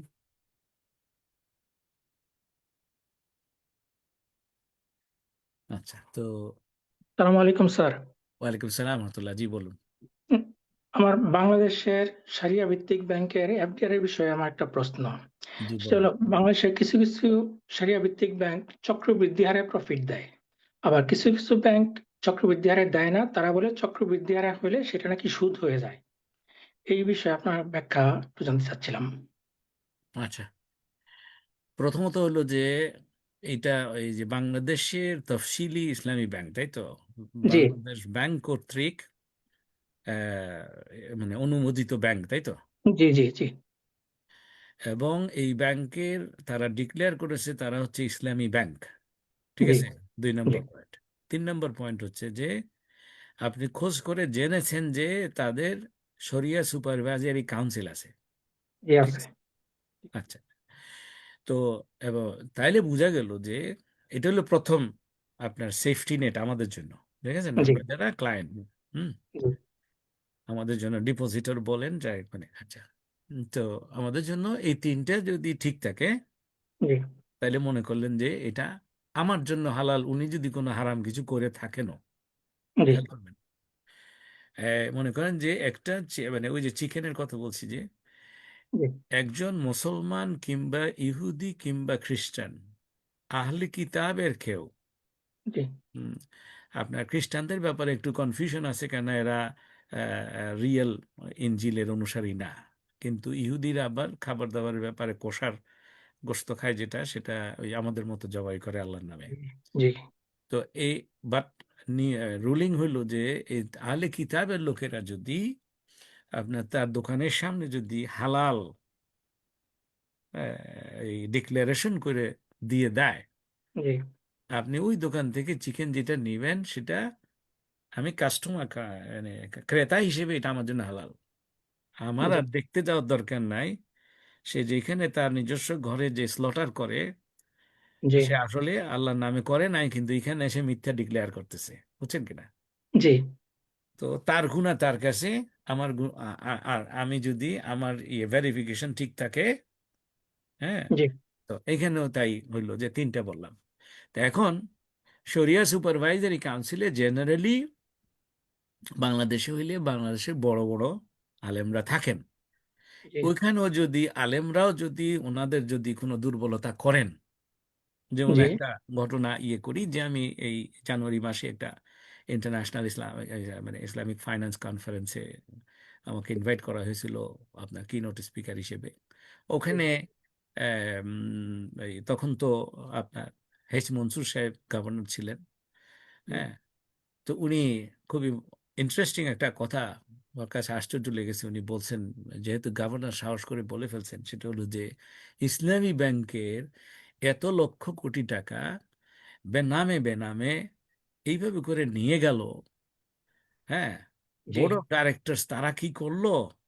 তারা মনে করলাম যে না, করতে না পারলো, শরিয়া সুপারভাইজারি কাউন্সিলের আলেমদেরকে এটার উপরে দায় আছে না? অবশ্যই। ওনারা নিশ্চয়ই কোনো না কোনো ভাবে সার্টিফাই করেছেন, তাই তো? তাই তো। আচ্ছা, তো এখন হতে পারে বিভিন্ন দুর্বলতার কারণে, হতে পারে অনেক কারণ, মানে একটা মেজর কারণ ইন্টারন্যাশনালি এটা একটা ক্রিটিসিজম আছে ইসলামী ব্যাংকের শরিয়া সুপারভাইজারি কাউন্সিলের জি, বিষয়গুলোতে। সেটা হচ্ছে যে ওই প্রত্যেকটা ইসলামী ব্যাংক তাদের একটা আলাদা শরিয়া ডিপার্টমেন্ট থাকে, সেখানে তাদের অ্যাপয়েন্টেড কি শরিয়া স্টাফ থাকেন। জি, ওনারা ব্যাংকের বোর্ড অফ ডাইরেক্টরস মালিক পক্ষের আপনার কি আন্ডারে থাকেন, তাদের বেতনভোগী যেহেতু। ওনাদের কাজ হইল শরিয়া সুপারভাইজারি কাউন্সিলে যারা বসেন আলেমদের কাছে জিনিসটাকে সুন্দর করে রিপোর্ট তৈরি করে পেশ করেন। জি, তো ওই রিপোর্ট তৈরি করতে গিয়ে ওনারা ওনাদের যেগুলা খলত মলত আছে এগুলারে সরাইয়া সুগার কোটেড বলে এটাকে। ওইভাবে করে যদি ওনাদেরকে দেন, ওনারা যেটা পড়তেছেন এটা তো দেখা যাচ্ছে ঠিক আছে, ওনারা সার্টিফাই করে দিচ্ছেন, এটাও হইতে পারে। এই জন্য আমরা সবাইকে বেনিফিট অফ ডাউট দিব। তো বাট মূল কথা হলো, আমি এটা যতই ধরেন মনে করেন আমি এই বিষয়ে গবেষক হওয়া সত্ত্বেও, আমি এটার ভেরি নিটিগ্রিটি জানা সত্ত্বেও, আমার জন্য আমি যখন কাস্টমার, তখন আমার রুলিং হচ্ছে ওই যে তিনটা জিনিস দেখছি। কি কি জি, বললাম? মানে বাংলাদেশ ব্যাংক কর্তৃক অনুমোদিত ব্যাংক বা তফসিল, মানে দুইটাই আসলে, দুইটা। বাংলাদেশ ব্যাংক কর্তৃক অনুমোদিত ব্যাংক, আর জি, একটা হচ্ছে শরিয়া সুপারভাইজারি কাউন্সিল সার্টিফাই করেছে, আচ্ছা, তাইলে আমার জন্য হালাল। এটা প্রথম পয়েন্টটা বোঝা গেল। জি, এই তো এরপরে বুঝতে পারছি। দ্বিতীয়টা হচ্ছে যে আপনার এখানে আমাকে একটু দেখতে হবে এটা চক্রবৃদ্ধি হারে প্রফিট তারা কিভাবে দিচ্ছে। আচ্ছা, এটা যদি কোনো না কোনো ভাবে টাকায় টাকা বানানো হচ্ছে এরকম ব্যাপার হয়, তাহলে এটা হারাম হবে। কিন্তু আচ্ছা, আবার এট দি সেম টাইম আমি আপনি ক্লায়েন্ট হিসেবে জি, আপনি জিজ্ঞেস করবেন শরিয়া সুপারভাইজারি কাউন্সিল অ্যাপ্রুভ করেছে কিনা। আচ্ছা, যদি করে, আমরা এটা নিয়ে সমালোচনা করব, একাডেমিক ডিসকাশন করব, ঠিক আছে, জি, যে এভাবে করা ঠিক হচ্ছে না, ইসলামী ব্যাংকের এই দুর্বলতা কাটাইতে হবে, এই বিষয়গুলো আবার ভালো করে চেক করতে হবে, এইটা জায়েজ না। এটা আমরা একাডেমিক ডিসকাশন করব, কিন্তু ওই ট্রানজাকশনে আমি হচ্ছি ক্রেতা, ক্রেতাজি, তারা হচ্ছে বিক্রেতা। জি, তো বিক্রেতার রুলিং এ সে যদি ধরা পড়ে, সেটাতে আমার দায় নাই। সে যখন শরিয়া সুপারভাইজারি কাউন্সিল দ্বারা সার্টিফাই করেছে বলে আমাকে পুরো এভিডেন্স দেখা, আপনাকে কিন্তু ইসলামী ব্যাংকগুলা এটা দেখাইতে বাধ্য যে হ্যাঁ, এই তারা বলে বছরে, তো, বুঝতে পারছেন কেটা, জি, তারা বলে, আপনি আপনি চাইবেন যে হ্যাঁ এই বছরের আপনাদের হোল ট্রানজাকশন শরিয়া সম্মত হয়েছে কিনা, কিংবা শরিয়া কমপ্লায়েন্ট হয়েছে কিনা, দুই রকম আপনি পাবেন, কিন্তু ভেরি ইন্টারেস্টিং। জি, হ্যাঁ, একটা হচ্ছে শরিয়া অ্যাপ্রুভড, আর একটা জি, শরিয়া কমপ্লায়েন্ট। এটার আচ্ছা, বাংলা অর্থটা আমি শরিয়া অনুমোদিত, আর একটা হলো যে কমপ্লায়েন্ট শব্দটার অর্থ কি, মানে কি বলে, এটার মধ্যে এটা বলতেই বোঝা যাচ্ছে যে এটাতে কিছু দুর্বলতা আছে, জি, কিন্তু এটা অ্যাকসেপ্টেবল, আচ্ছা, আল্লাহ মাফ করে দিতে পারে। এইটারই কিন্তু শরিয়া সুপারভাইজারি কাউন্সিলের এটা বিবেচনা করা, ইত্তাকুল্লাহ মাস্তাতাতুম এটাকে বলে। জি, আল্লাহকে ভয় করো তোমার সর্বোচ্চ সাধ্য অনুসারে। যেমন কি আমাদের সামাজিকভাবে সর্বোচ্চ সাধ্য কি, আমাদের যে আপনার যখন সেন্ট্রাল ব্যাংক যখন সুদি, জি, পুরাপুরি সুদের থেকে কিন্তু বাঁচা যাবে না। ঠিক, হ্যাঁ, তো এইটা অনেকে এই জিনিসটা নিয়ে করে, ও আবার করে কি আস্তে করে যে আপনার অন্য কোনো সুদি ব্যাংকে চলে যায়, না আপনি আমি যাইতে পারবো না। যখন দেশের ভিতরে ইসলামী ব্যাংক আছে, জি, যতগুলা থাকুক, ওই অবস্থায় কোনো সুদী ব্যাংকের সাথে আপনি লেনদেন করা হারাম, হারাম, একদম হারাম।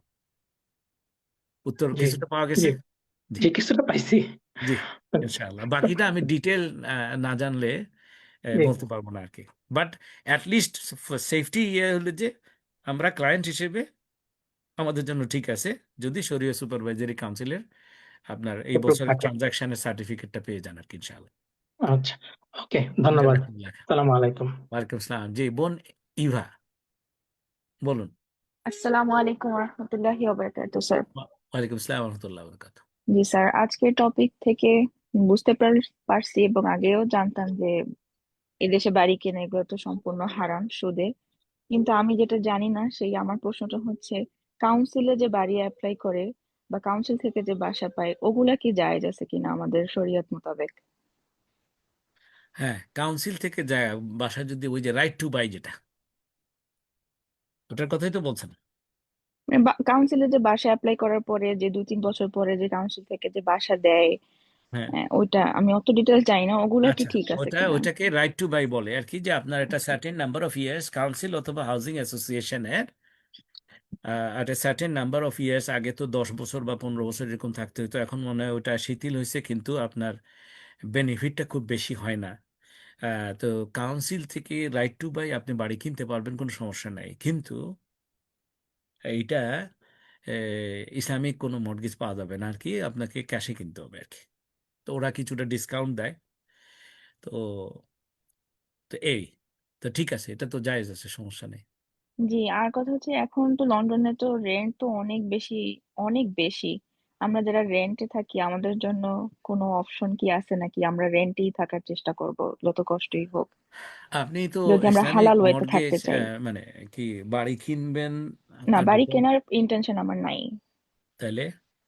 মানে রেন্টে থাকাটা তো আমাদের জন্য ঠিক আছে নাকি আমরা কাউন্সিলে অ্যাপ্লাই করে দেখতে পারি, যেহেতু রেন্টে থাকা একটু কষ্টকর হচ্ছে।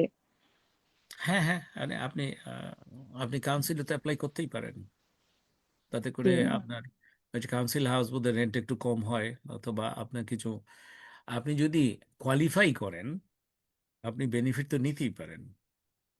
মানে বেনিফিট যে নেয়াই হারাম এরকম তো না।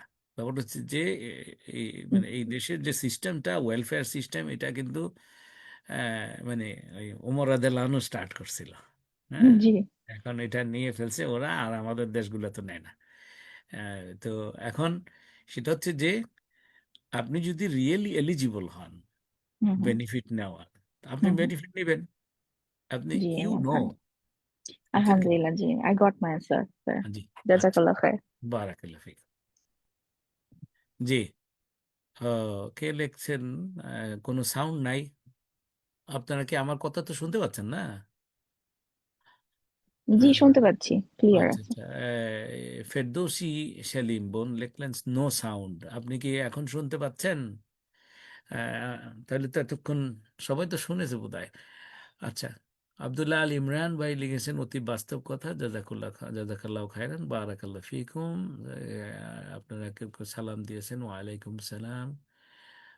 ইভা বোন তো আজকে একটু প্রশ্ন করেছেন, আজকেই এই আয়াতগুলো পড়েছি বাট এত সুন্দর করে বুঝিনি। আচ্ছা, আল্লাহ আপনাকে আমল করার তৌফিক দান করুক, আমাকেও আমল করার তৌফিক দান করুক। আচ্ছা, বেহতে ফেরদৌসী বোন কথা শুনতে পাচ্ছেন তো? আর যদি প্রশ্ন না থাকে, আমরা ইনশাল্লাহ, আপনি একটু প্রশ্ন নিয়ে আসবেন আগামী সপ্তাহে, একটু প্রস্তুতি নিয়ে আমাকে ক্লিয়ার সিনারিও যদি বলেন, তাহলে আমি আশা করা যায় ইনশাল্লাহ আমি সর্বোচ্চ চেষ্টা করব। তবে আমার স্যার একটা। আসসালামু আলাইকুম স্যার, আমি একটু কথা বলতে চাচ্ছি। ওয়ালাইকুম সালাম রহমতুল্লাহ, বলেন। জি, স্যার আমি বলতে চাচ্ছি এই যে সুদের লেনদেন, আহ কোনো ব্যাংকে সুদী ব্যাংকের থেকে লেনদেন করা হলো, ঋণ নিলাম, এখন ঋণ নিয়ে ঋণগ্রস্ত হয়ে পড়েছি। এখন এমন অবস্থায় তো ঋণ থেকে বেরিয়ে আসাটা কঠিন। তো সেক্ষেত্রে আহ ইসলামী যে ব্যাংকগুলো আছে সেই ব্যাংকগুলো কি আহ ওইভাবে লোন দিবে আবার, যে ওই লোনটা নিয়ে আমি সুদী ব্যাংকের লোন শোধ করে দিলাম, ইসলামী ব্যাংকের সাথে লেনদেন করলাম, প্রতি মাসে কিস্তি দিলাম, ওই রকম কোনো, ওইভাবে কি আসা যায় স্যার? আপনি কি কোথা থেকে, বাংলাদেশ থেকে জি বলছেন? স্যার, আমি বাংলাদেশ থেকে বলছি আচ্ছা, স্যার। বাংলাদেশ থেকে হইলে তো আম, আপনার হচ্ছে কনজিউমার লোন মনে হয় না আছে বলে। এই যে মানে জাস্ট ওই যে যেমন মনে করেন যে সুদী ব্যাংকগুলোতে এরকম আছে যে আপনাকে আপনার এমপ্লয়মেন্টের সার্টিফিকেট দেখাইলে তারা একটা লোন দিয়ে দেয়। তো এরকম মনে হয় না ইসলামী ব্যাংকগুলোতে আছে। তবে আপনি যদি মনে করেন গাড়ির লোন নিয়েছেন, তো সেটার সেটা আপনি রিফাইন্যান্স করাইতে পারেন, ওরা তো দেওয়ার কথা। আর স্যার যদি, জায়গা, যেমন জায়গা মর্গেজ রেখে বিজনেসের জন্য লোন নিয়েছিলাম, আচ্ছা, বাট হ্যাঁ, ওইখান এটা থেকে এটা বেরিয়ে, এটা তো হ্যাঁ। হবে, এটা বাংলাদেশে হবে, এই ইংল্যান্ডে এখনো হয় নাই। যে কি আপনি আপনার ওই যে বিজনেসের যে প্রজেক্ট আপনি অ্যাপ্লিকেশন করেন ইসলামী ব্যাংকগুলোতে, এখানে হ্যাঁ, এখন অবস্থা ইসলামী ব্যাংকগুলোর অবস্থা ভালো না যতদূর আমি জেনেছি। যে আমি তো জানুয়ারি মাসে গিয়েছিলাম, আমি ইসলামী ব্যাংকের একটা উপরে, এই যে বাংলাদেশের ইসলামী ইসলামী ব্যাংক বাংলাদেশের উপরে একটা লার্জ প্রজেক্টে রিসার্চ করছি with a large team from the UK. বিভিন্ন ইউনিভার্সিটির প্রফেসররা আছেন আমার সাথে। তো ওখানে তো যেটা জানলাম যে ওনারা খুব সম্ভবত এখন বিনিয়োগ দিচ্ছেন না, বন্ধ রেখেছেন। বাট ওনাদের এটা আছে, এই যে কি বলে আপনি বিজনেস লোন নেওয়া যেটা, তো ওটা যখন ওনারা চালু করবেন আবার, কারণ ওনাদের যে বিরাট ক্ষতি হয়ে গেছে না, ওই যে অ্যাসালম গ্রুপ আপনার কি কত লক্ষ কোটি টাকা, বোধহয় 1 লক্ষ কোটি না কত যেন আপনার নিয়ে ভেঙে গেছে, যে ইভেন ইসলামী ব্যাংক ফাউন্ডেশনের টাকা পর্যন্ত নিয়ে গেছে। হ্যাঁ, যেটা চ্যারিটেবল ছিল। তো অদ্ভুত অদ্ভুত অবস্থা। উম, তো এখন আপনি যে প্রোডাক্টের কথা বলছেন এটা ইসলামী ব্যাংকের আছে। আবার ওই যে 5টা ব্যাংক নিয়ে যে সম্মিলিত ইসলামী ব্যাংক হয়েছে তাদেরও অবস্থা তো খুব সম্ভবত ভালো নয়। প্রচুর আপনার দেনা আছে ওনাদের, ডিপোজিটাররা ডিপোজিটেড মানি মানে কি বলে রেগুলার মানি উঠাতে পারছে না। তো এটাতে ইন্টারিম গভর্নমেন্টের সময় ভালো একটা উদ্যোগ হয়েছিল। তো এখন নতুন গভর্নমেন্ট কি করবে এখনো বোঝা যাচ্ছে না, will have to wait and see আর কি। যদি এদের প্রত্যেকটা ব্যাংকেই, হ্যাঁ যতগুলো ইসলামী ব্যাংক আছে না, অবশ্যই ইসলামী ব্যাংক বাংলাদেশ লিমিটেড হচ্ছে পায়োনিয়ার, বাট অন্যগুলাও যেহেতু তারা ডিক্লেয়ার করছে ইসলামী ব্যাংক এবং তাদের শরিয়া কাউন্সিল আছে, তো এনারা যখন আবার ঘুরে দাঁড়াবে এবং বিনিয়োগ দেওয়া শুরু করবে তখন আপনি নিতে পারবেন। ঠিক আছে না বোন? জি স্যার। তবে ওই নিয়ত রাখা যে যথা আল্লাহ আমাকে সুযোগ দাও, আমি সর্বোচ্চ চেষ্টা করছি আমি সুদি লোন থেকে বেরিয়ে আসার জন্য, যেভাবে হোক না কেন। ঠিক আছে না? ইনশাআল্লাহ। জি তো আমরা শেষ করে দেই আজকে। আহ, আমার মনে হয় আমাদের এখানে আবার নামাজের টাইম হয়ে গেছে। তো আল্লাহ রাব্বুল আলামিন, আমরা এটা কন্টিনিউ করব ইনশাআল্লাহ। আমি আস্তে আস্তে করে আপনাদেরকে এই যে এই ব্যক্তিগত কুফল, সেখান থেকে বের হয়ে আসার নিজের ব্যক্তিগত প্রচেষ্টাগুলো কি কি হতে পারে, প্রচেষ্টা নাম্বার 1, 2, 3 এভাবে করে আমি কিছু আপনাদেরকে কোরআন হাদিসের আলোকেই প্র্যাকটিক্যাল কিছু টিপস আপনাদেরকে বলবো ইনশাআল্লাহ। আশা করি সেগুলো সবার বেনিফিট হবে। জাযাকুমুল্লাহ খায়ের। সুবহানাকা আল্লাহুম্মা ওয়া বিহামদিকা আশহাদু আল্লা ইলাহা ইল্লা আনতা আস্তাগফিরুকা ওয়া আতুবু ইলাইক। আসসালামু আলাইকুম ওয়া রাহমাতুল্লাহি ওয়া বারাকাতুহু।